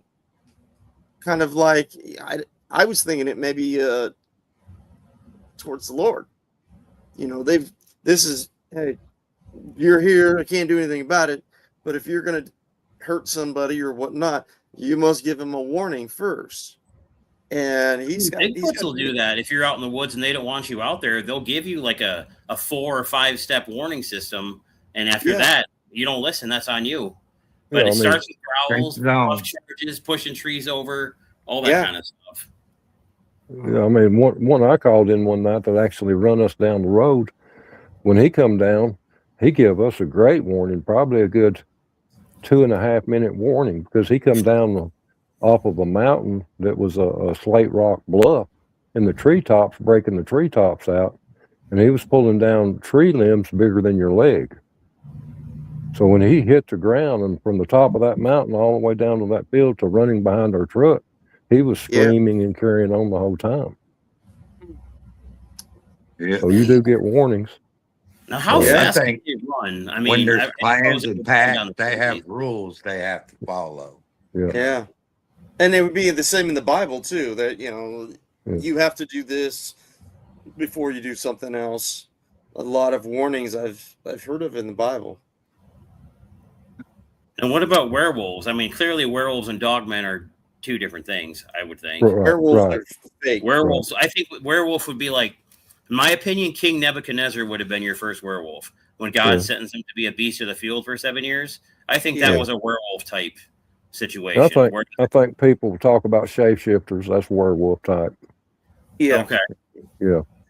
Well, and with the book that I'm working on, like Cynocephaly, that I was going somewhere with it. I need another beer or something like that. Maybe you've had too many. Maybe that's the problem. Trust me. I'm usually uncomfortable during podcasts. It's your show, man. Enjoy. And I don't drink that much anymore. So, but yeah, no, it's, I don't even remember where I was going with it. So if come my back mind goes like that. Who was it? One of the Greek gods cursed the guy, turned him into a werewolf. I think that's where the story started. Yeah. No. I go back to the Egyptian times. Yes. Exactly. They made them. Yeah. And that's why they think Anubis is a jackal that is on a human body. So that's one of the very first things dogmen come into. But they've been 7,000 to 10,000 years. So 7,000 years ago is when we finally got written or cave documentation of these dog-headed beings. So Sorry. Now look I'm at how struggling tall to talk. Anubis was depicted. Anubis was depicted as like 15 or 16 feet tall. Now, what's the first three letters of Anubis? Anu, Anunnaki. Like, There you go. same kind of tie-ins. I mean, didn't even think of that. You beat me to it. It goes back to what you could take that story even into the Nephilim then. Yeah. I think the Epic of Gilgamesh is an important part of the creation story, regardless of what you personally believe, because every single major world creation story's got a flood narrative, it's got a creation story, it's got similar, it's like the same characters with different names. Right. Yeah. I mean, Dogman, I don't know when the term Dogman come out. I just picked up on it here lately. I've always called him a wolf or just a man. 1983. 1983. 1983. It was done by what was his name? That Scott? DJ, wasn't it? Yeah, it was the DJ that came up with that song. Steve Cook in 19. Steve Cook. There you go. Yeah. And he was a radio DJ that came up with this song as a joke, and everybody said, "Hey, we've had a run-in with one of those up here." Yeah. And he's like, "It's a story. It was a joke. It was a song. I wrote it. It was an April." And then people started calling in reports after that. People called in and kept saying over and over. And you've seen it too, and that's when they got a hold of what's her name? You remember what her name was? Godfrey. Linda Godfrey? Yeah. But werewolves, there's no such thing. In fact, you can she even did look the Beast back. of Bray Road. Mm-hmm. Well, that was one of her first things. But it's even in Greek, in Athens. No, don't step on the keyboard. Thank you. Damn dogs. Oh yeah, but even Theseus, one of the Greek philosophers, or not philosophers, physician, basically said, "I do not believe in man that turns into a wolf by a solar something or other, a lunar, lunar changes, but we do believe in the cynocephaly." So that was one of their things. It said, basically, werewolves they're all Hollywood. And it's been bumped up like that for years. And if you look back and you do the research on it, the only thing that a werewolf basically means something that it's a psychological disorder to where they think that, how do I say it? Lycanthropy. That's the one. That's exactly what I was looking for. Do you see what I mean? You guys are all finishing comments and statements and good questions. It's like I'm about ready to just shut off the rest of it for everybody. The Lougarou is another one. That's where it started in French. Yeah, European settlers. Instead of a Rougarou, they called them Lougarou. That was original name. Yeah. Originally with the L. Right. Yeah, Loop de Grou or Loop. And then when it evolved into Louisiana, it became the Rougarou, I believe, right? So it's like Cajun. Because of the spelling Rougarou. France, Putting their pigeon talk to it. Yeah. They call that pigeon slang. Okay. Really? Yeah. That's where you're different. I appreciate all your tips tonight too. I'm going to be using some of them to enhance my research. Oh yeah, yes. I always try to do the opposite of what everybody else is doing, and then I try to figure out, if the cameras, if you put them in the ground, you cover up a lot of your smell. They don't stick out. I mean, it's just like I said. If I walk into my living room, my couch is gone. I don't know it, or if something's been added to my living room, I'm going to know it right off the bat. Yeah. And these creatures, they do the same thing. The hollow trees you were talking about, if you could find one cedar, that would probably cover up the scent of the battery. if you can find a tree that's cedar, because that's all they'll smell if they're around. I had another cool experiment to get like a big mirror, put it where there's like a travel corridor, and have the camera facing the mirror. Because imagine being a creature that's never really seen its reflection before, and you're walking into the woods, and all of a sudden there you are in front of you. It might spark territorial behavior. They might think it's another Bigfoot, or either that, or I have a cool deer. You know, I like just seeing the animals on my trail camera. Period. So just having a deer look at itself in the mirror. I mean, the experiment's a success right there. Yeah. Well, look at the cats and dogs do it, and they freak out and start backing up, and that would work if you done it of a daytime. It wouldn't work at night. Okay. Yeah.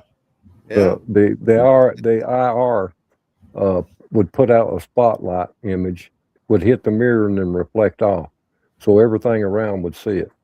Okay. Yeah, like a total 360 view, basically. Right. Okay. I never thought that the infrared would reflect off the mirror. Yeah. You do it of a daytime, you're dealing with natural light. That little flash every time it snaps a shot. Yeah. Sure too. Could you realistically paint over that though? You would lose your sensor ability on your light caption. So you would just have to at night. pray that you snap something during the day. Yeah. Unless you ordered it. There is a special trail cam out there that's called Night Ops, and that doesn't have a red light on it. Okay. But awesome. it still I always has thought that was just going to kill the whole thing. You know, they're going to see that, and it's like, really? Yeah. But it still has that IR ability, so it's still going to shoot a beam. If you take your infrared binoculars and look at a trail cam, or look through the woods looking for a trail cam, it puts out that little IR sensor puts out a light equal to 1,000,000-watt spotlight. Wow. Speaking of spotlight, what kind of spotlight should you take out there? Do you recommend? I do the handheld ones. Okay. I will do the rechargeable little pocket size ones, 7 or 8 inch. I don't fool with the big spotlights anymore, because they got reflectors in them, and you can be spotted too quick before you can get the information that you're researching, especially if you're following a clan. And then once they become curious, it sort of leads you down another track of survival, because they will get curious and come in, which is what you want, but you want it on your terms. You know, you don't want them to come in thinking you're the aggressor. Yeah. And I've noticed a lot of the activity, like in my area, it's at like little liminal sites. It'll be like from a tree line into a cornfield, you know, like a transition area back into another tree line. And right between them two tree lines in the clearing is where we get a lot of like portal action with Sasquatch-like beings coming right out of it. I have the video of it right up on my Facebook page. Yeah. He's got some great evidence. Really great. Because my theory was, is Bigfoot interdimensional, or does Bigfoot just know where the doors are that are already here and has the capacity to use them? Right. That, you know, I didn't know. But then again, if there's normal ones and powerful ones, I think it would vary. Right. Yeah. I'll give you a secret. I think on some that. of them have the capabilities, and they just choose to be here. But when they want, they can go from realm to realm, or from dimension to dimension. What do you think the secret? What's the secret, Bruce? When you're dealing with film or pictures, always use another cell phone to take your pictures or film and put it on the internet. Because every picture and film, video, if you go into your phone, you can take it to your GPS setting, and that'll give your spots away. Okay. So you have to be real careful, because you'll have people that will deliberately mess up your area, or deliberately pull a hoax on you because they got your GPS setting. Okay. And that way, some people get so carried away that they're willing to go out there and put their life at risk to try to hoax you. Yeah. You know? That makes sense. I released a picture back, I think, year and a half ago. I took it off of the internet because what I ended up with is when I got back to one of my research areas that's owned by a man that's only given me permission to even be on his property. It's a 600-acre farm, and I'm the only one that's allowed on it. And when I got there, he was in an argument with some other people, and they used my name, and I was standing there to give them permission. Oh. Because they GPSed my picture. Well, he knew it was a lie because I was standing there with them telling them they got to go as private property. But they used my name, so the farmer knew that they were lying. They somehow or another they got my name. And it wound up when I confronted them about it and told them, you're talking about me. I'm Bruce Brown. And they just turned white looking, and it's like, well, we GPSed your picture. I said, well, you don't have to GPS them. They're already on there. And they said, yeah, once we get into your account, we can get all your GPS location. So they ended up out of Nashville into Pickett County, over 100 miles away, using my GPS coordinates off of a picture. Man, never really, that's not stuff you really think about, you know?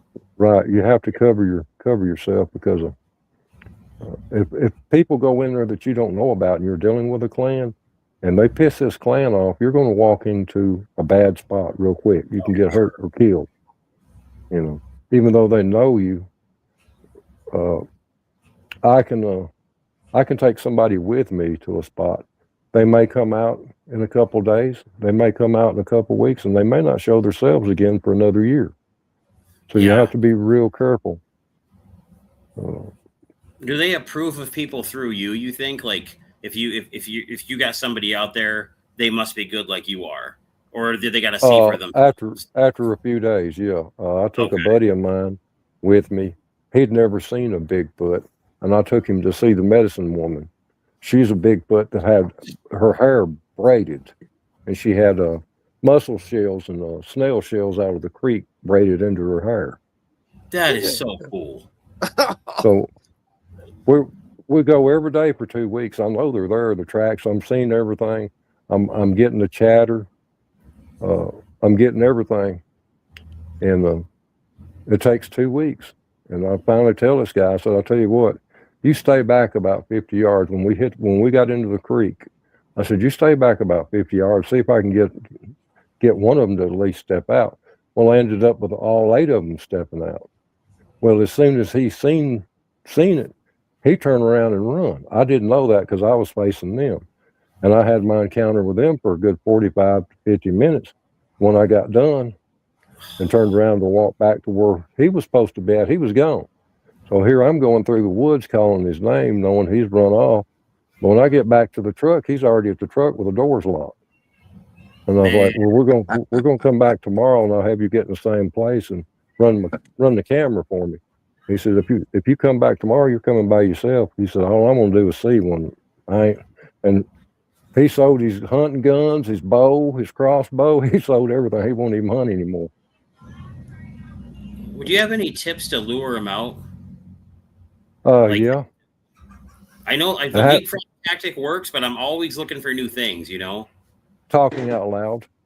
Okay. They got to associate you personally. A lot of people will hear different things in the woods that associates with Bigfoot. Well, Bigfoot associates us with a lot of things. But if they can associate you on a personal level and say, hey, that's Scott, you know, then you'll have your interactions. But until then, you won't. You'll just catch glimpses of this year, I found a wreath at my gifting site about 15 feet off the ground in the Y of a tree. Something stuck a branch in it. And I looked at it, and there was just this woven wreath about 4 feet across. I have it on display out, like when you walk into my apartment, it's out there on the wall. And it was just hanging there in February of this year, full circle. Yeah, they're inviting you in. That's so what you got to make. Yeah, you got to make a wreath and take back. When you take the wreath back, make sure you use a Y stick to put the wreath on. That tells them you're friendly and you're accepting their friendship. If you don't do that, I own to give to them. Yeah, make you a reef. Wow. Make sure it's got your scent on it, and make sure you use a Y stick and put it in the ground close to where you found that one. And that's telling them you're accepting their friendship because they're extended their hand out to you, that you're willing to shake their hand, basically. Because I have been for so long trying to figure out if it was just like an invitation or just like a gift or what, but that makes perfect sense. Like the circle of friendship, make another one to complete it, basically. So see, once they give you the reef and you gift back a reef, then you're now part of a family. You're part of a clan. Really? So I'm going to interact with you. More activity after that, theoretically. Right. Well, you'll actually get activities to the point to where you no longer want to take pictures or record them, because your number one thing is to protect them, to become part of your family. So and you they're very become knowledgeable for them, basically. Yeah. If you get sick and you've got a clan that you've been invited into, and you're sick or anything wrong with you, if you can get one of them just to touch the back of your hand, they'll cure you. Now, the people of the Appalachian Mountains of Tennessee, when their cattle and hogs and stuff would get sick, they would let one come in and gift it and then leave out meat for it to let one come in to touch the animal. They'll heal their animals. Wow. Kidding. Oh. So where do I find one?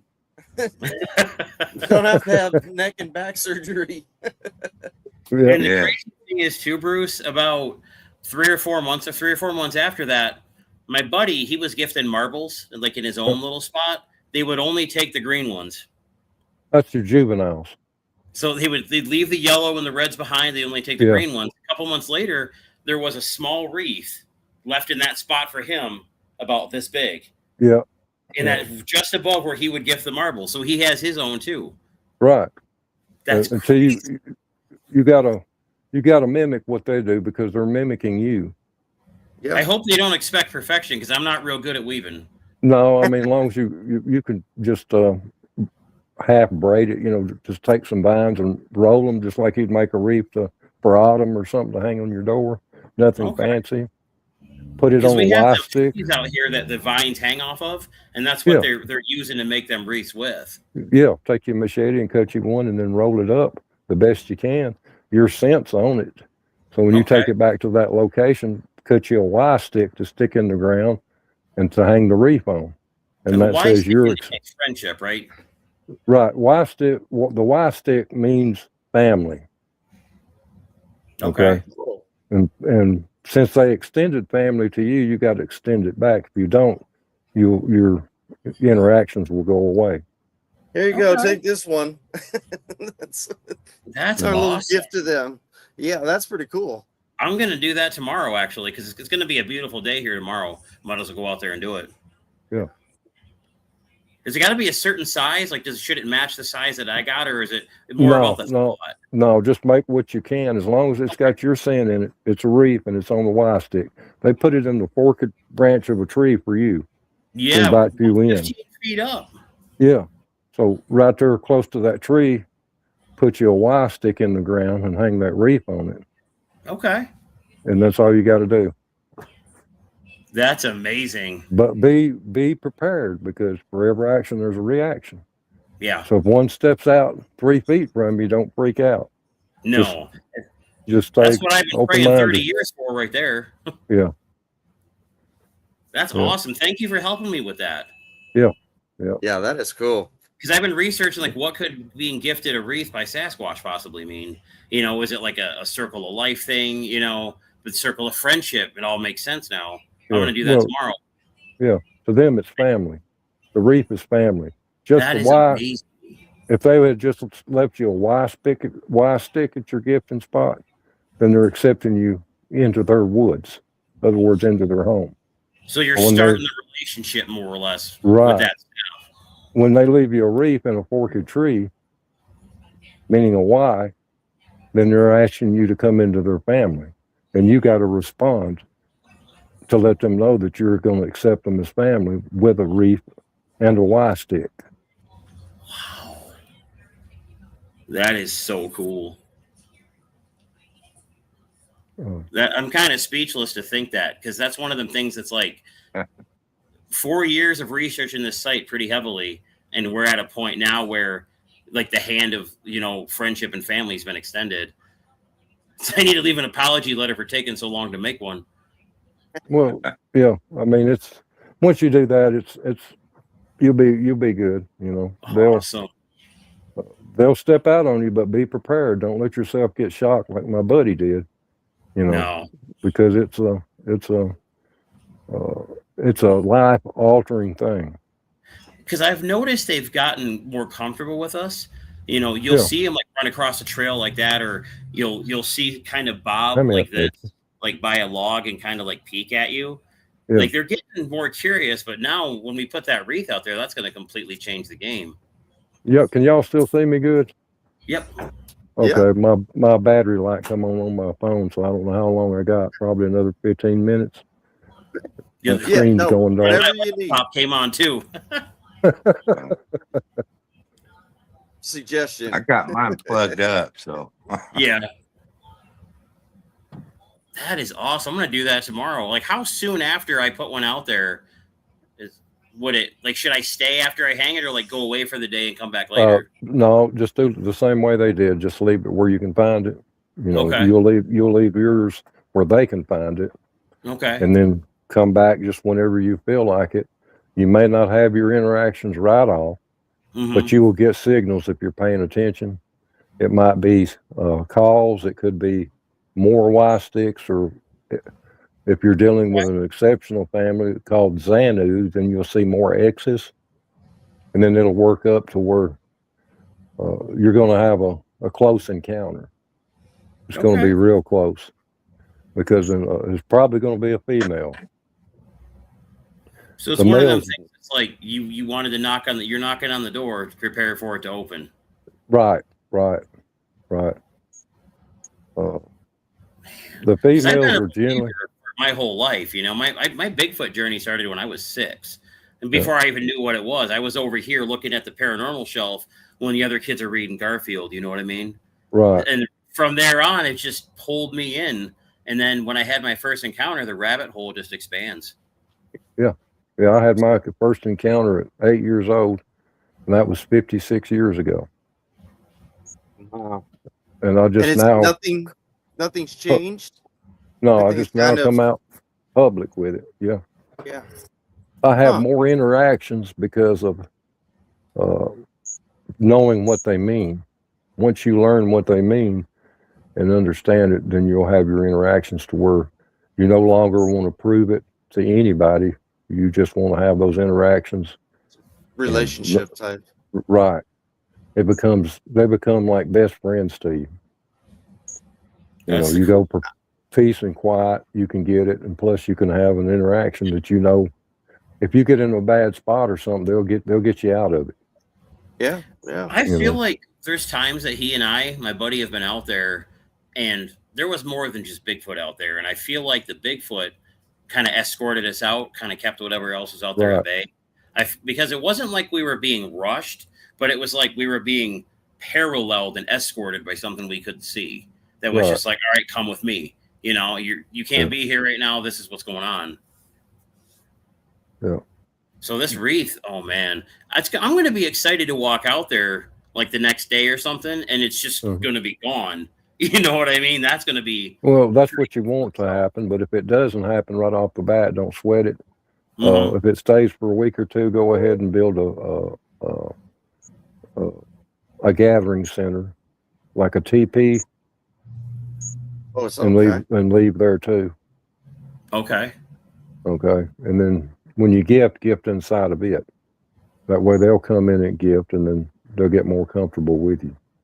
Because if they ever been shot at and stuff, they may not step out right off the bat. But if you got a reef, I have no doubt that if when they gifted you a reef, they're willing to step out. You just got to gift them one back and tell them you're willing to accept it.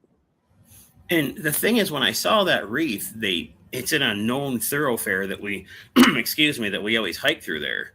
So knowing that I'm going to look in there like I always do, I see it hanging there, and I'm like, because at first I thought it was just like an old barbed wire, like fence roll, because there's a lot of old farmsteads and stuff around here. I'm like, either way, I'm going to explore.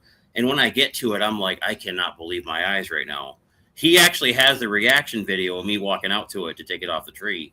And it was just astonishing. The best piece of evidence by far that I've ever found in years of Sasquatch research.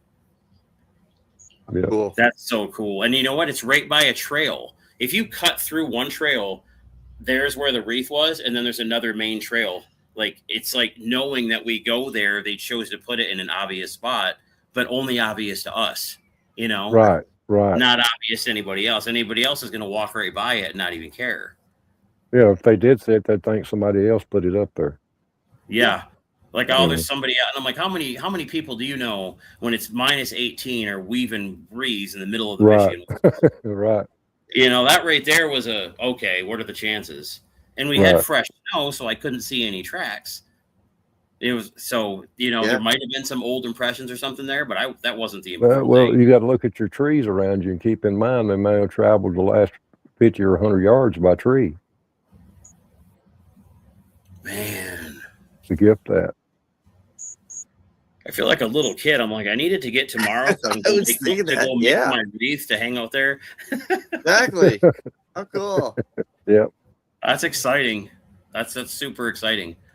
But no, they're inviting you in. Take the invite. If you're ready to meet one, take the invite. Absolutely. I know I'm not going to run, but it's probably going to be a little shocking at first. Yeah, it normally is, but. And you said it's likely going to be a female? It's more likely going to be a female. Yeah. If it's a male, it's going to be a what we call a shaman. Okay. If it's he's going to have more than just being the alpha male. Generally, the females in the group are the medicine women or shaman, but every now and then you'll get a male. It's according to what part of the country you're in. You know what you're dealing with. What are other things gifting to them that are a good idea? Just simple things. Like I generally gift after I meet them. I'll generally gift them nuts, pecans, stuff they ain't seen before in this area. Gift them something that they're not used to seeing or never had. Okay. You know, if you gift them too much sugar, it could change. You know, if you lived as old as they do, and somebody hands you a moon pie or a honey bun, you may be tearing the trees down in the woods. You know, you don't want that. That is shock. First time I get that Clark bar, and I'm a Sasquatch, I'm going on a rampage. You know what I mean? Yeah. Yeah. They do like cantaloupe, though. They do like cantaloupe and watermelon. I did discover that. Yeah. They had the peel. I cut a big watermelon in 4 chunks. Mm-hmm. They had it stripped down to where it was just the green peel left. Yeah. And it's almost like they put it in their mouth and just like pulled it out and just took the meat with it. You could see big square molar chunks all right in the rind. All that's right on the Urban Bigfoot Facebook page. I mean, it's like when you see the teeth, you're like, these are molars. Yeah. In urban areas, you want to give them cantaloupe and watermelon. But like when I'm down on the river, the Cumberland River, and I'm deep in the mountains, then I will give pecans. Pecans is something that's not around there. Then when I'm up there and I run across a pawpaw tree, it's got pawpaw fruit, I'll take that fruit, and I'm going to go to another area and to another county that I know there's none at, then I'll gift that. Wow. Okay. All this is going down in my mental. I was going to say, I mean, so simple, just all of your research. I think it's easy to overthink it, you know? That's what happens. Everybody overthinks it. We're all guilty of it. In this field, you learn something new every day. Yep. Yeah. Yep. I'm the same. ADD. But it's also crazy, too, because when you think about it, how many do you walk by all the time and don't even notice? Right. You know, I mean, how we're being observed from tree lines. I think that's a lot of reason why pictures are blurry sometimes, because they know the range to just be out of clear zoom on a phone or a camera. So you'll pick up movement, but it's going to be a little more blobby because they know, you know, I'm watching you, but you got to see me by zooming in. And the phone naturally crops at that point. So it turns into a blobby photo anyway. They have the capabilities to alter or something in the picture or the device that takes the picture. They have the abilities to alter and distort electronics. There's been times where I have gotten some photos that would be like super clear for me, but I would send them to somebody else and it wouldn't even send. It would just be lit. I couldn't edit the video. Like it was like for my eyes only kind of thing is what it seemed like. Right. And you will get on these podcast channels talking about it, and you will get disembodied voices and stuff coming through your channels too. I've had that. We've had growls on a couple of the podcasts I've been on, especially when I get to talking about the darker side of things. Right. You know, if I'm talking when I go into like my biblical research, like Enoch, King Og, all that kind of stuff, that's when you start to notice, was that a dog? I don't have a dog, so no, it wasn't. Right. Yeah. It's interesting. It's like they know that they're being talked about. Like if you meet one Bigfoot, does that mean every Bigfoot ever kind of knows you now? Is it like a communicative thing? Yes. If once you meet one in person, close encounter, if you go to the other side of the world and meet one, he knows you've met one. He's reading your mind. Okay. It's not nothing magical or you ain't got no special scent. He's just reading your mind. It doesn't take a scientist or a genius to read somebody's mind. All it takes is knowledge. We can all read everybody's mind if we just attempted to gain the knowledge. They are super smart. Go in with an open mind when you're out. And what I mean by open, put a country music song or something in your head. Don't think about Bigfoot. Don't think about Dog Man. Okay. Yeah. Keep that neutral, and they'll step right out. They're like, I can't figure this dude out. I'm gonna have to talk with him, and they'll step right out with you. Research walk. Treat it like a normal. I'm just going for a nice walk in the woods, basically. Yep, that's when you have your encounters. When you go out with it in your mind, all your gear together, and you're gonna go out and find you a Bigfoot or a Dog Man. You won't get an encounter. Okay. I got a lot to take in, and I'm excited. I wish the time would hurry up so I could get on this tomorrow. Just saying. Yeah. No, don't go yet because we're just finally getting people in the chat. We got to have Jessica on too here soon. Oh, for sure. Yeah. She's been doing it for so long too, and all the stuff that she's been able to do. Yeah. Thumbs up. I mean, and she was actually, when I started into the cryptid field, I had joined the NADP, and DA and Jessica were the first to welcome me in. So that was pretty cool. I didn't even know who DA was.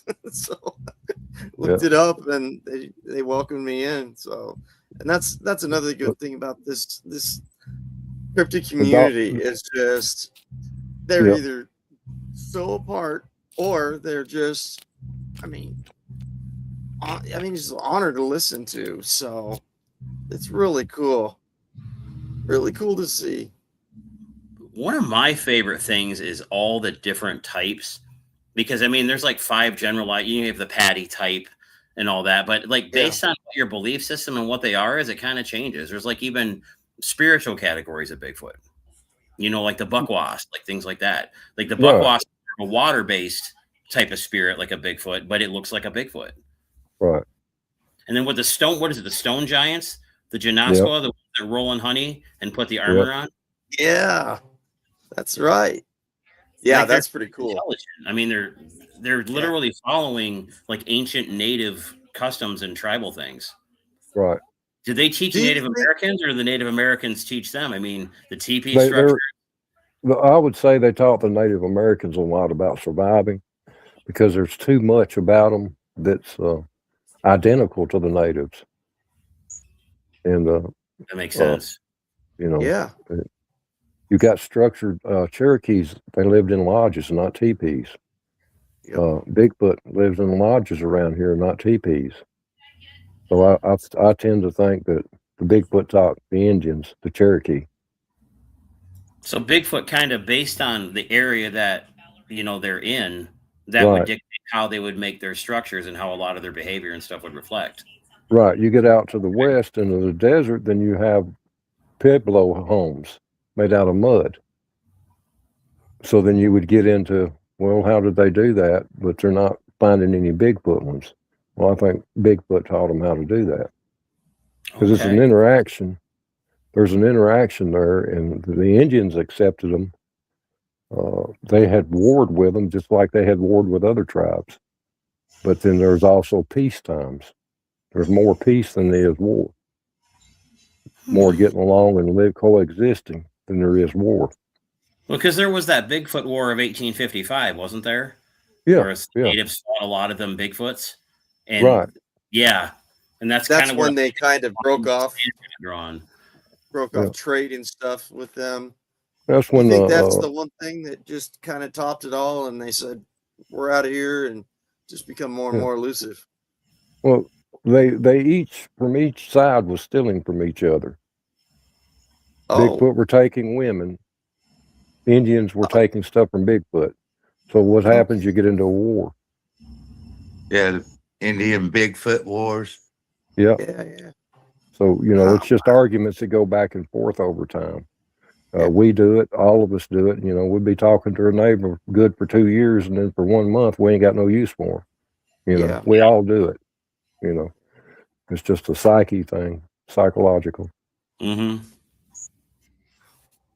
I think we've been done wrong. Yeah, just the topics here, I think we definitely have to do more of this, even if it's just for us. You know what I mean? The connections we're making would blow. I mean, it's blowing my mind, and I've been make it doing an open forum. Like anybody that wants to, come live that night or whatever. Hey, hop on. Well, yeah. I just asked Jessica and she said, "Yeah, sure, anytime." Love to have her. I've done the Outer Rim show last month. It got 2 million views. Man. Oh yeah. Okay. Michelle's show. No, I've done one with Michelle. Also done one with Daryl and them. They got over 2 million views. But I've done one without Daryl and them, just me and her. It got over 2 million views. Daryl done and Ron done one with MK Davis the other night. It got 2.8 million views. Yeah. So it shows that the panel has a bigger success rate than it does with one guest. Yeah. It's just watching people discuss, their beliefs and the similarities and things. It's more of like watching almost just like a program of just a bunch of people sitting around a campfire sharing theories versus me interviewing you about your experience. Let's all share what we all think about it instead. Right. And so once you get them in the chats, they'll start talking back and forth in the chats too, and then throwing up questions. Mm-hmm. Yeah. And so then you've got 50 or 200 people going back and forth on a panel. It's just in the chats alone. Besides, and I think too, you can't just focus on the live. There's a lot of people that rewatch. A lot of people. I do. Live, so you get the people watching it the next day. Right. Hers is live, but it's also broadcast on several different radio stations. Mm-hmm. Yeah. And one of them's right there in Nashville, Tennessee, I think. But yeah. You mean Cryptid Huntress? Is that what you were talking about? Michelle's show. The one Bruce was talking about. Outer Rim. Yeah. Michelle goes all over the United States, Canada, and foreign countries. Yeah. So you get it gets broadcast satellite radio. Via radio, plus it's live. So right. I wonder what it takes to become more or part of more of the live chats like this. You think there's, I mean, I haven't seen anything like this, but it'd be great to have people ask questions. You just have to get them in the chat room. Spaced Out Radio has a similar forum like this a lot of times. Like Spaced Out, depending on what the subject matter is. Like before I went on there, they did a panel on the UAP files dropping. So we ended up rescheduling mine because that was the first drop on those files, and Dave wanted to have a whole panel of people who study the subject a lot to talk about. So he, you just plan a certain day of the week to have it. Today we'll have the panel, and I wouldn't stop, interviewing guests, Yeah, no, I was thinking You the know, same maybe thing. have two shows, have the panel for discussion and have the eyewitness interviews. Yeah. Bruce, we were talking about starting a Theory Thursday.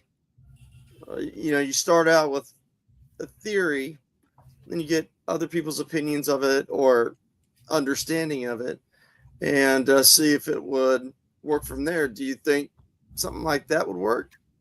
Would you mind coming on sometime? Yeah. Put you together a panel that can keep it interesting, and everybody can. Well, somebody might relate to me, then they won't relate to me. They'll relate to you, then they don't relate to you. They'll relate to the next one, and we can all have that talk discussion. about that one. Yeah. Wow. Very cool. It's all about getting people's attention, keeping their attention when you're doing this podcast show. Yeah. And awareness. Yeah. And so each one of our experiences are different from each other's.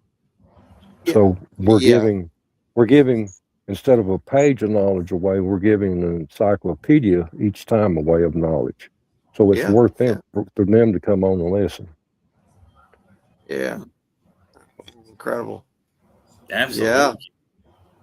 And you can pick a different topic, like, keep it in the weird, keep it in the high strangeness, obviously, but we all have theories, we all have views, and your experience might mirror mine.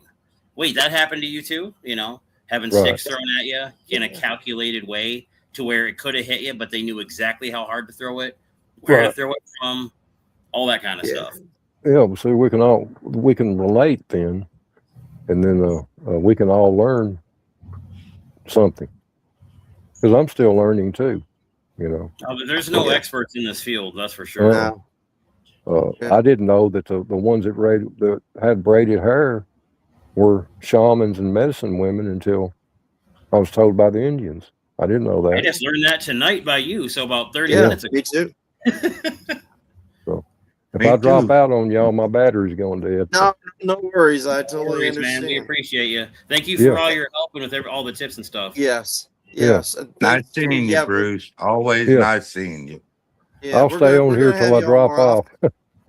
You got it. Whenever you got to go, man. I understand. Yeah. We appreciate having you. Yeah. I appreciate y'all having me on here. It's been a great discussion. Oh, yeah, definitely. And then I think you are on, again, was it 2 weeks? I don't have the list. I've seen that in a photograph, what Pamela's talking, or what the cryptid huntress Jessica's talking about, the brain in the picture. Yeah. That's pretty awesome. The what? He's always got an incredible braid on Patty. More than one subject. Photograph.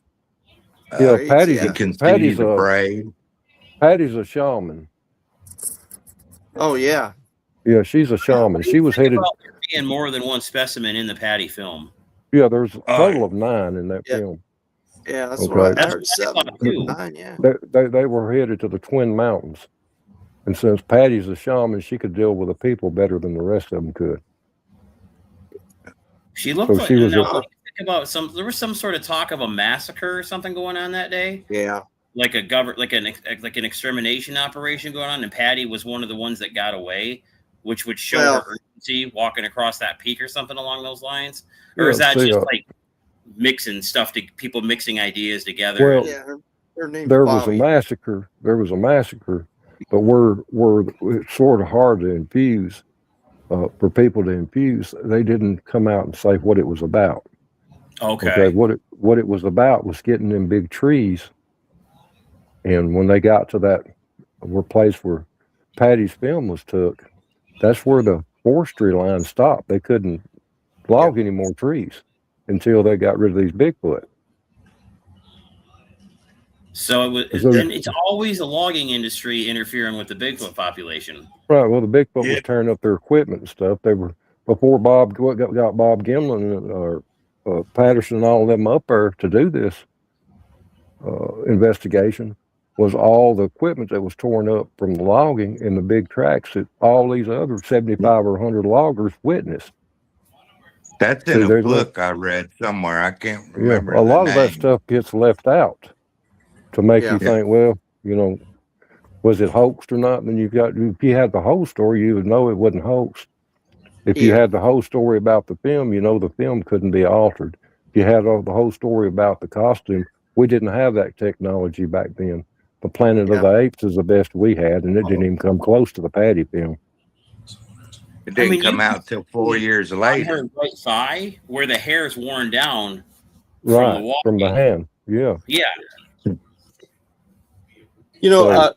The mid-tarsal break, that perfect mid-tarsal break. Yeah. We don't have the capacity to mimic that. Just pick up and flop like that. We would stagger. We can't keep the bended knees. Yeah. Yeah, that's why they get that glide. Yeah. But I think what you were talking about, Scott, was about the Patty film, and when it was cut, the colors faded on it. So there's a part of a little stream. Well, it was darker, and then now it's so faded it looks like blood. And a woman by the name of Bobby, I'm not going to give the last name, had a big thing on it, and because she didn't get any money from the film, even being friends with both of them. Okay. And so she started this rumor. I actually called Russell Acorn and asked him. I said, "Hey, what the hell is this?" Hey, I've lost connection here. I'm gone. Oh, thank you, Bruce. Appreciate it. Awesome having you on. Dude, and then Bruce is amazing. Oh, he's incredible. Yes, he is. Hey, he is awesome. Yeah.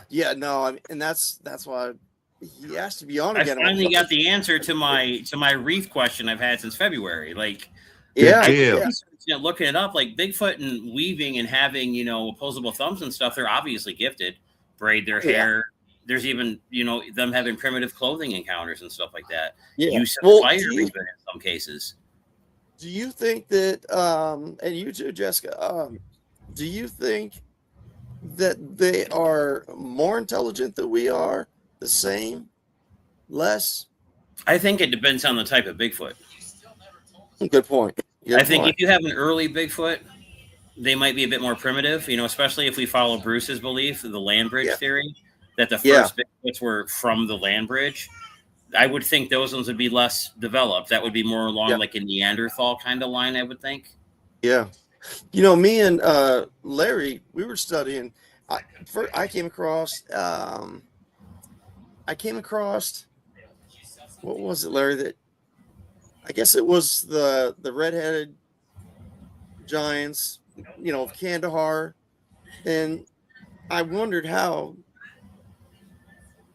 that one from Kandahar ended up getting into the U.S. and North America, or. Now you're talking about Lovelock Cave and all that too. That Lovelock, but there's 7 or 8 other really great redheaded stepchild, redheaded giants. Technically, some of them will probably be stepchildren. So there you go. Well, and Bruce had said that that land bridge. I've had that on my mind for years. You can ask Lori. I wondered how they've come across the frozen land bridge, or was one on a boat. Look at my time travel theory. My time travel theory helps me. Remember that cabinet model that I created? It kind of eliminates the strings from the string theory. It simplifies it. When you think of intergalactic and interdimensional travel, what do you think? Oh crap, we got to travel 2 billion miles away to go to this dimension. And it's going to take forever. With mine, it's a stacked reality. If here's me, up here's another dimension, over here's another, and back down. You're just stepping through into the other one. So when we see a Bigfoot peek behind a tree and disappear, that's just them peeking into our dimension from the one next door. So it's like if you take Michigan and you take Ohio and you fold northern Michigan into Ohio and you were to walk off that map into the other. just straight into the next one. It's a it's layered reality. It's stacked and layered. Everything is adjacent and next to, instead of like, oh crap, 2 million miles away. It makes more sense that way. That would explain why we have sightings in locations that you wouldn't expect to have them. Yeah, exactly. See what I mean? This is money right here. It's all connected. Yeah, and it is, in fact. And, for sure. But it's one of those things where you can't buy this. You know, just the connections we came up with. Dude, I mean, I've researched Bigfoot for nearly 30 years. Yeah. You know, before I knew what, tree structures were, and then when you find out what it is, you're like, I remember seeing them growing up as a little kid. I had no idea that they had anything to do with Bigfoot. Oh yeah. You know what I mean? And then you like, got orbs and you're like, that might have been a Bigfoot experience. That might have been that might have been a tree break. Like you work later, and then the knowledge comes flooding back that you didn't have before. Yeah. I mean, gosh, there's so we're going through, and you were talking to Bruce, and I'm going, oh, that's another good subject to talk about. I just keep writing it down. But Pam's got to go. Pamela. Thank you, Pam, and I'll get you your one of your gifts. In fact, Larry, why don't you go ahead and say right now a little bit about our sponsor? I'm going to go grab some. Okay. Our sponsor, Rustic Supply Company. His quality and his craftsmanship are second to none. He does a lot of metal work, and his slogan is like, with quackiness, we will prevail. Here's a picture of his car. I don't know if you can see it, but it's Rustic Supply Company. He's got a Facebook page and an Instagram page. Check him out. He sent me some pretty neat stuff, Scott. Oh, dude, I have no doubt. Just the name alone. Have you seen any of his work? He sent metal figures of Dogman and Sasquatch and that is so cool. And they're key holders and hat holders. I love them. He sent me a box full of them. I love that kind of stuff. Like right now, I'm building my book collection. I have all the way back to like your early golden era Bigfoot. Renee DeHinden, Peter Byrne, all those early pioneers of research. Even before Patterson Gimlin. Yeah, that'd be awesome. Hold on. So now I have like the origin of it. I have like the left is the 70s and all the way on up to like Melba Ketchum, up to the Woo Factor, up to like the Book of Giants and the Book of Enoch as well. And all of it's connected. And I don't think in a linear thought process. I look at three threads and I try to connect them. I don't look at it like the here to here. You have to look at the overlap. Yeah. I was trying to find some of that stuff, but I was doing some I got you here. Work on my bench the other day, and I had to move a bunch of it. This guy is incredible. I don't know. Can you that is sweet. Yeah. See that key holder there? Dogman. Yeah. Mothman is amazing. Yeah. But I got a bunch of other, but I can't remember where I put it. I didn't want to get dust or acetone on it. I was cleaning up intake on a mower. Worth of this stuff. I had to drift and get on it. That is solid metal work, man. Yep. Yeah. Oh, yeah. It's my newest experiment. I'm going to share it with you. Yeah. I ordered some lenticular sheets. What's that? Lenticular sheets are a type of, they distort your outline and they make you virtually invisible. Like if you look them up on eBay or look up lenticular sheet, if I hold it in front of me, it's basically an invisibility cloak because it reflects the light rays in a different direction. It looks like your surroundings. I'm going to make an observation box out of them to where I can see out, but I can see out of the box, but they can't see in. Like I'm not trying They're to making deer blinds out of that now. But it's worth a shot. If my outline is distorted and I'm hiding inside of these lenticular sheets like a Harry Potter invisibility cloak, that's going to increase my research odds a little bit, I would think, depending on what we're dealing with. Oh, that is amazing. Hey, Larry. Which one you got there? Is that the Mothman or the? And I asked Larry, the other Larry, of Larry Rustic. Highway. Yeah, Highwayman. And James Pond's the other guy. Yeah, well, and as we're on the topic, we're gonna have Bruce. We've got Bryce Edwards, which blows me away. He's got a documentary and he's out actually touring with his awesome. documentary. So yeah, a lot of cool things are happening in this cryptid and even the paranormal. But and I had a documentary idea. Like I'll kick the idea around, write the script and stuff here and there. I wanted to make a documentary specifically for Michigan and its weird activity, and I was going to call it Mitten Monsters because we're the Mitten State. Oh, cool. His is Pond. What was it? Pondstone.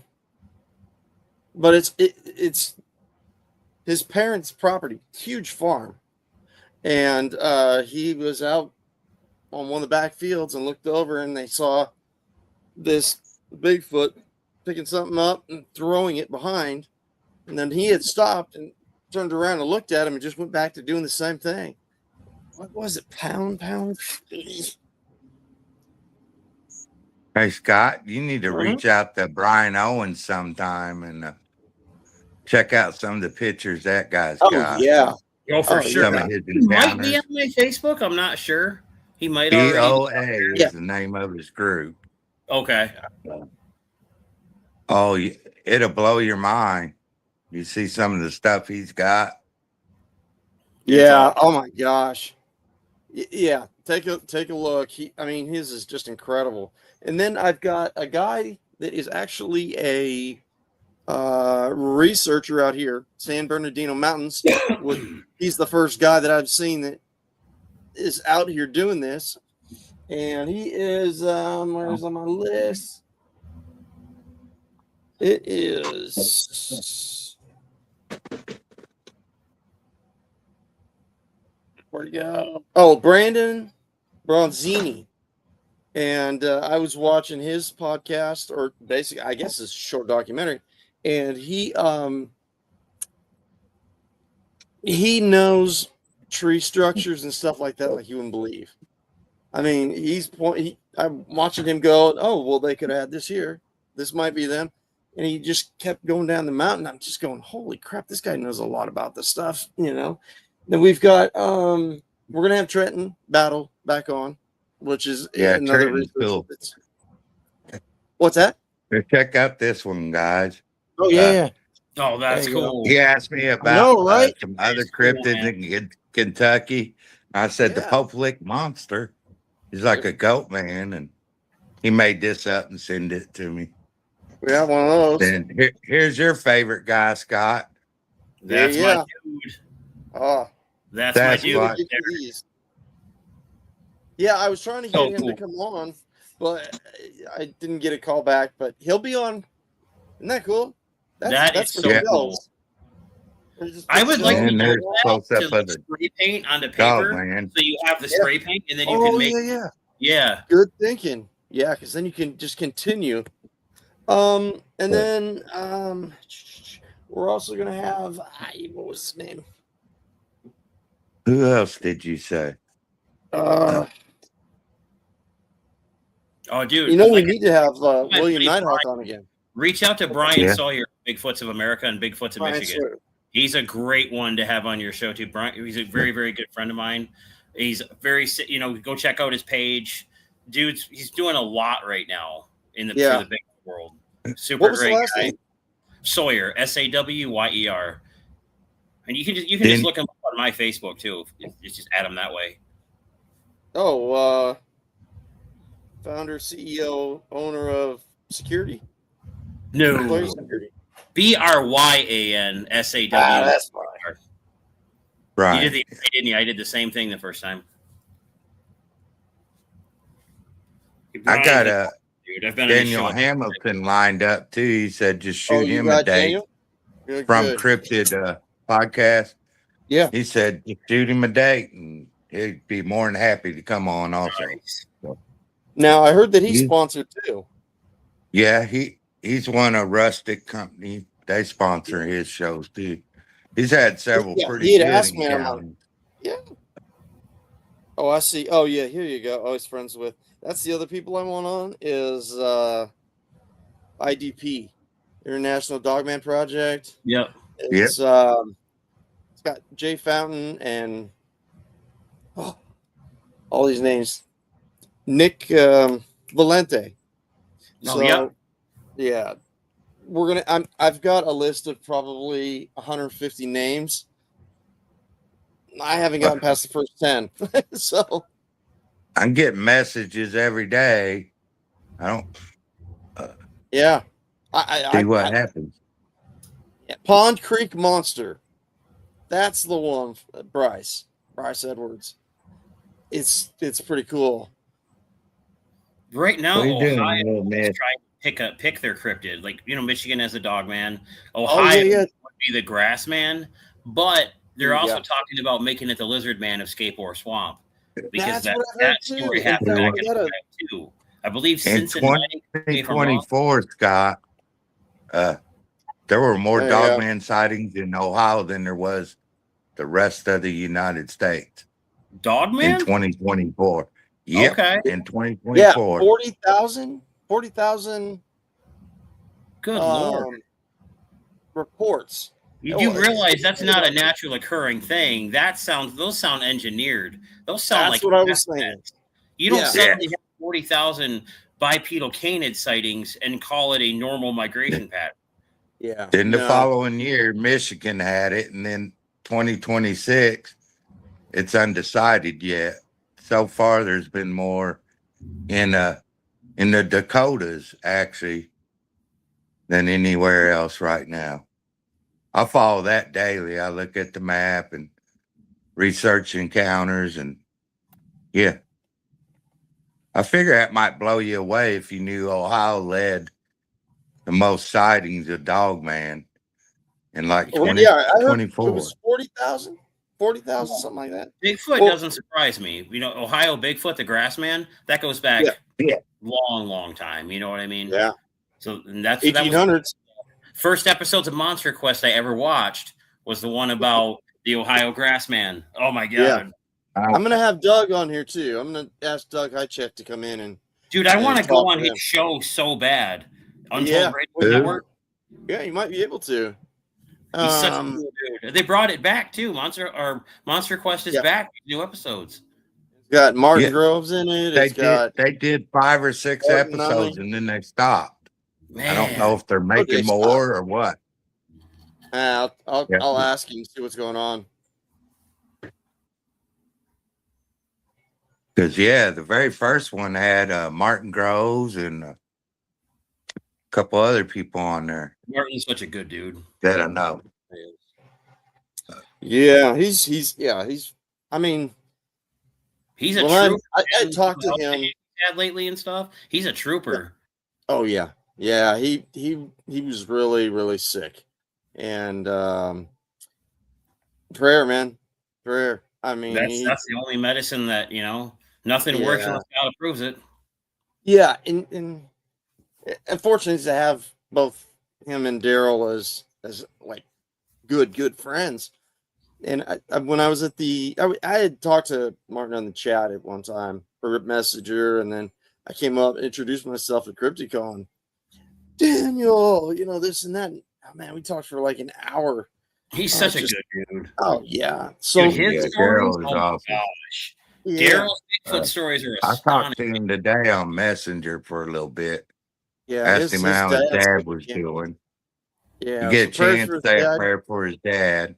Absolutely. His dad's in the hospital with pneumonia. So yeah. Keep going. I'm just. We gotta keep our cryptic brothers in our prayers when they need us. Yeah. Well, and also another shout out for the cryptid Wrangler panel. Wrangler rope. I think. What was it? Oh, prayer rope. Prayer rope. That's the one. The prayer rope, Daniel. Hey, it helped with Martin surgery. Home. He came a long way. He really did. I When two or more are gathered in my name, I am there. Exactly. And that's like me and Larry and Daryl and Martin have got to be such good friends too. You have to be genuine to talk to them. You know what I mean? That's the best part about this community. Really, because this allows you to be who you are when it comes to this sort of stuff without scrutiny. And we're a family by default, simply because we have the same missions and goals in mind. You know what I mean? If one's going to the top, we're reaching our hand out to pull the others up too.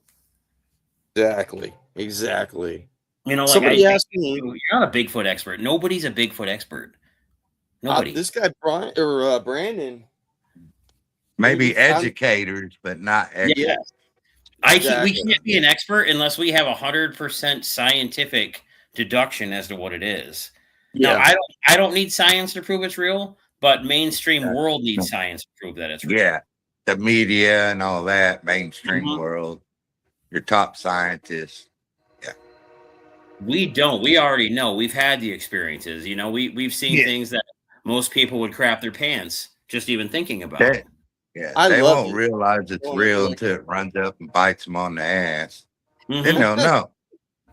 That's what Paul said to me, because I'm out there going, all right, let's go. Where's it at? I'm going to find this dog in. Then I go, here's both the camera. Dog men I've seen had some gnarly teeth. I wouldn't want them to bite me on the ass. Yeah. But yeah, we all need to come together as a community and I've been trying to do that for years. Respect each other's opinions and learn from each other. Yeah, but what happens is if you have a narrow mind, you have an angry mind. Yeah, you gotta have an open mind with good intentions going in to this field. It's one of them things where it's like, if you don't have nothing nice to say, just don't say it at all. But people don't get it, and I think a lot of it's a control issue. People have to touch, they have to see, they have to feel. If I can't touch it, see it, feel it, it doesn't matter. There's nothing outside of my own 3 feet in front of me that's real. That's a really narrow-minded, miserable, closed-minded way to live.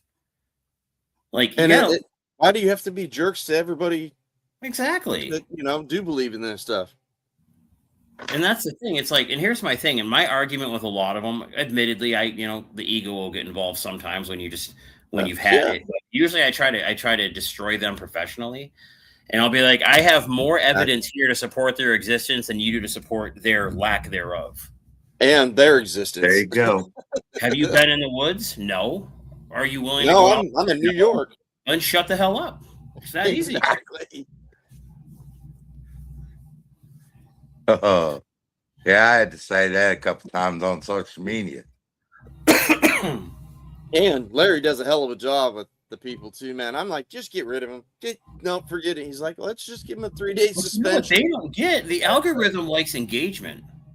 Yeah. Oh yeah. They don't care whether it's positive or negative. Positive, yeah. Talk crap. You're just making me more famous, right? Exactly. Yeah. Keep it going. We don't tolerate it.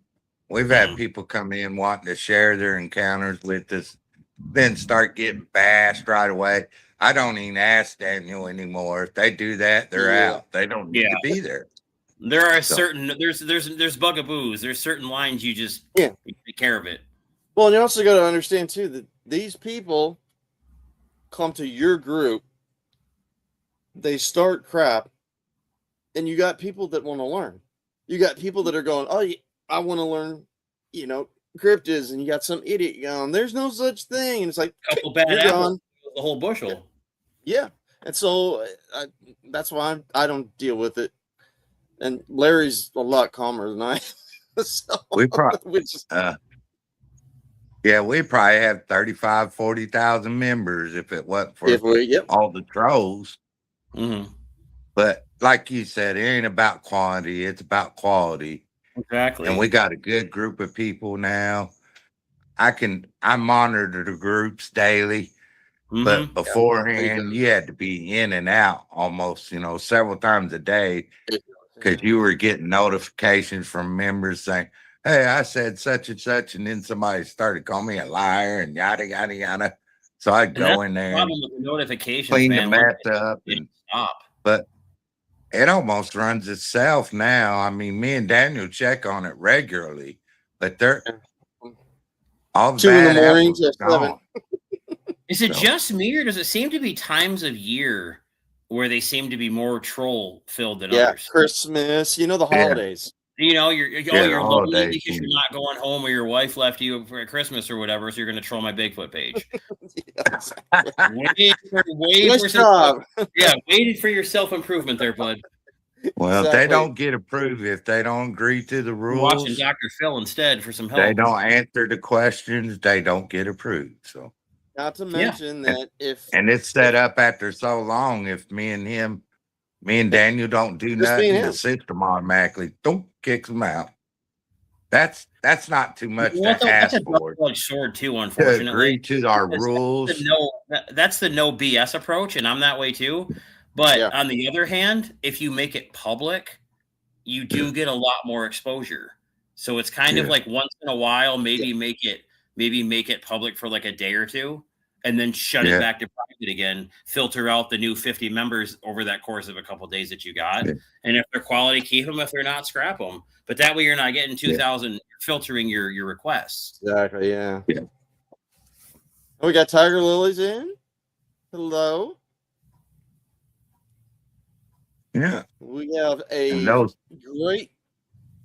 A lot of people watch the recording. That's what I always notice when I go back through live. Do you realize you're going to have 2,000 more people watch this after the live's already ended? Yeah. Oh, and being on the live count's accurate. Was it 3 or 4 new platforms that Daniel Benoit put us on? Yeah. So we were with him, ICBR. Oh, that's his group. Good guy. I've talked to him a couple of times. Well, actually, probably a lot during the year. And he agreed to take us on. That's why I was kind of curious what other platforms are out there. And that's like today, I'm looking at TikTok. I really don't do anything. And then I look at all the people and I'm like, holy shit, we're just wasting time with Facebook, and they take half the crap down anyways. And it's Patreon's not a bad platform. Patreon, that's another one. What's the other one? Bumble or something like that? Rumble? I don't know. Rumble. Yeah. Twitch is a decent streaming one. A lot of people use it for gaming, but if there's millions of people watching it for gaming, then there's probably a decent, cryptid fan base on there as well. Yeah. No matter where you go, there's going to be rules, and if they don't like something, they're going to take it down. Have you noticed how many people on YouTube are losing their groups and stuff like that? Because they're monetized, and then YouTube's going in and cutting them out. Mm-hmm. See, YouTube's destroying its own platform. It has a stranglehold on its own flat platform because, you have to have 50 subscribers to even go live when you start an account. Yeah. So they just want their cut, in my honest opinion, to a degree. And I mean, everybody does, but there's so many platforms that you can go right away, go live, and there's no prerequisites to get followers to be able to stream, Yeah. It's it's interesting since we've gone with Daniel. We've got more people in the chat. We've got more people in the Wrangler groups. I mean, really, a lot from a lot of people that are just really into it, like I am. Well, all of us are. That's why I get up at 2 a.m. and do research and answer the questions and stuff from all over the world. 2, 3 in the morning is the creator's hour. That's where people tend to have their brain at the most artistic and sharpest and innovative. Yeah. A lot of my best research with Adderall. Because I write a lot of poetry. I love poetry. A lot of it about that kind of stuff. So at that time of day, my brain's like, all right, I need you to go ahead and write this complete Shakespeare script right now. Yeah. And you know how the ADD works, man. The ADHD, you got to do what it says. Oh yeah. Oh, we got another guy, Johnny Two Bears. He's the one. Johnny's a decent dude.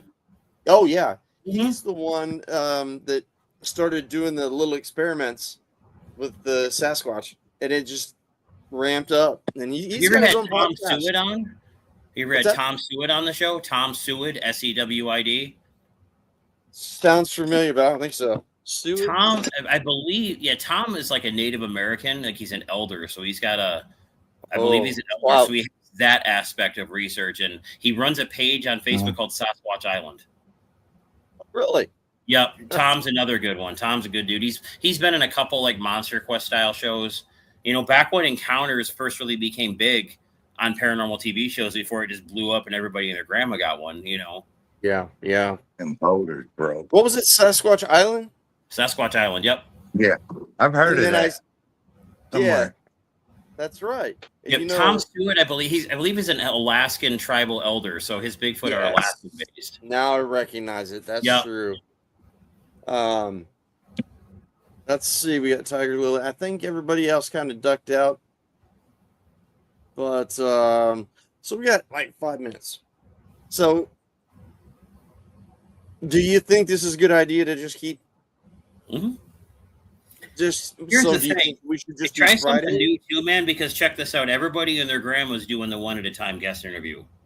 Yeah, and that's I don't with ADD. I don't do that. I make the exactly. Hey, there's your brain operates in a panel style format. Yeah. That's how we got 5 groups. Network demands a one-on-one interview style. You do better with 20 people around a campfire drinking beer talking about what they like to believe. Like that, I like that too. I'm better in a relaxed conversation setting, not like okay, when did this happen? Why did this happen? I like to expand. I don't just want to tell the encounter. Exactly. I like to tell you why I think this. You know, I want to hear what everybody else thinks, why they think that. It's about you have to be able to adapt to the research. If the research, a new belief comes out that might be different than what you have, if you're a true investigator and a true researcher, you have to adapt to that. Yeah. You know, you can't be rigid. You have to be flexible in this field. Yeah, it's true. And then we had talked about it one time, Larry, that we were going to do pizza and beer Friday nights, or pizza, Bigfoot and beer Friday nights, something like that. Just to people to come in and just tell their stories and just have them, you know, the reports on. I mean, I'm surprised. Tiger Lily, she's always been really good. She's also helping us out with the groups. So definitely we're gonna have her on. And then I want to have Jessica on too. She's awesome. All the experience and all the time and all the everything. I like her. I like her presentation. Her presentation is the best. Yeah. The way she's so enthusiastic about it, like with the renders that she makes, she advertises the show, who the guest is going to be. Like, isn't that awesome? Top, man. The marketing is totally there. Yeah. So she knows the whole, but she's probably ADD too. I asked her, I told her I'd love to be on her show, and she said, you know, when she has some time, she'll shoot me some dates. So I'd be happy to go on Jessica's show. Yeah. Again, there's some shows you click better with. Again, I don't just want the interview style. Let's talk about the encounter, but then bounce off the details about it too. There you go. So having it with a panel, that's the way to go. Watching you talk to him and me talk and Bruce talk and all the people in the comments talk, that's more engaging. Definitely. And that's wait a minute. You got a point. Like it all correlates. Yeah. Between the orbs and Dogmen, Bigfoot, UFOs. That's high strangeness, man. Yeah. That is high strangeness at its peak right there. Definitely. Oh, and then we're going to have Thomas, Winterton, and Dragon on. I asked them in November. My good Lord. I want to talk to those guys so bad. Oh, yeah. Yeah, definitely. And they're so cool. I mean, you would think they're probably tired of just getting, people crowding them. I talked to him for almost an hour. I like to talk to Brandon. Brandon will not talk to anybody. I get that. He's more the businessman aspect of it. He's more about the research and letting the people kind of do. I mean, I get that. And for him, it's probably safer for him to not be so involved in the field aspect of it. Yeah. Well, I think he's already pretty much overwhelmed with all the real estate. Mm-hmm. Yeah. He's what? I mean, he's a huge real estate mogul out there. I follow him on Instagram, and he's a really cool dude. Yeah. Yeah. In fact, Lori, she likes it too, the Skinwalker Ranch, and that's why I send her stuff, and I'm like, hey, this leads to this, and and I understand she likes Skinwalker Ranch and UFO stuff like that. That's big. I'm just trying to get her to connect with cryptids, UFOs. Check this out. I can tell you how to do that. If you want to get her into that, if you go back to the Bigelow era owning Skinwalker Ranch before Brandon bought it, there was a lot of Bigfoot sightings on Skinwalker Ranch as well. You can actually look up if you Google like old Reddit forums and stuff like that, things like that, like old stuff that might be up on message boards that everybody forgot about. There were plenty of Sasquatch sightings in Skinwalker Ranch as well. Well, ask him. So where there be weirdness, there be Sasquatch. Oh yeah, and well, in Thomas, oh no, there's an adjacent property,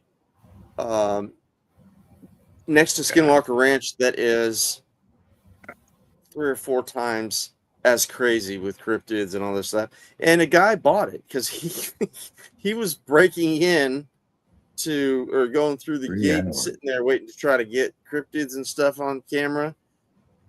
He kept getting buzzed, and the cops are saying, "Oh no, you got to go. You can't be in here." So he bought the property.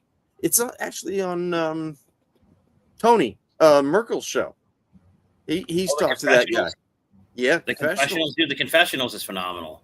Oh yeah, it's so many years now. Check out Blurry Creatures. Yeah, that's a good one. Blurry Creatures is cool too. They got that like 90s basement theme with like the toys and stuff. Super cool. Well, there's another one too that has that. Butterfly ninja. Yes, butterflies are ninjas. There you go. Those guys. I learned of him from Tony Merkel, and I reached out to Tony several times and never heard back. But it's I would love to go on Tony's show because he has the same kind of brain that I do in certain aspects, and I think that talking to somebody with the same style that I have, and like you have, even it's different. Yeah, because you think in a way that standard conversationalists don't. Yeah, true. And fuck, I just forgot. What was it? There was something. Oh, so they had actually done. Confessionals did a documentary that was on that adjacent property. And I remember that. Yeah, crazier. So yeah, I mean, it's insane, but pretty cool, and Lori likes it too. So, but all right, I guess Larry's gone too. So all right, man. So hey, let me hit you up tomorrow. I need to get up and stretch for a minute. Oh yeah, sure. We're blabbing about Bigfoot for 3 hours. Exactly. 3 hours. No, I'm gonna get my damn recliner and bring it out here. Yeah, that's a good idea. You're gonna see me laying on my couch like this, like, all right, let's talk about this. Yeah, I got a new chair because the other one was kind of like this. Yeah, I need a chair with some armrests. That'd help a lot. Yeah. All right, guys. So let's call it. All right, man. All right. Is it, what, midnight out there where you guys are? It is. Yeah, here it is. 11. It's 11 o'clock p.m. right now here. Gotcha. 10:03 here. Oh yeah. Yep. Yeah. 3. It's only 8 o'clock as Daniel is. What the hell? I think you're going to have a different outcome with this particular episode come tomorrow. Oh, I think there's going to be a lot more engagement talking about it. Because I know when you wake up, you always kind of talk about the episodes. Yeah. And that gets people engaged to check out the post. Yeah. Like I'll watch them. And that's how I was, looking you up with stuff. And that one guy. I'll tell you what to do too. Share it to your story. Share it? Oh, yeah. Story. Facebook story. Yeah. Yep. Because that way you're not just limiting it to paranormal groups. Now anybody on your Facebook can see what's going on, and you might attract outside people that are interested in the same stuff because you're using different ways to.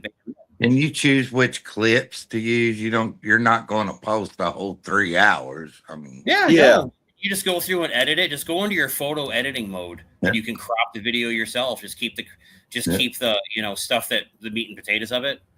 And 30-second reels people have an attention span of maybe 2 to 3 minutes.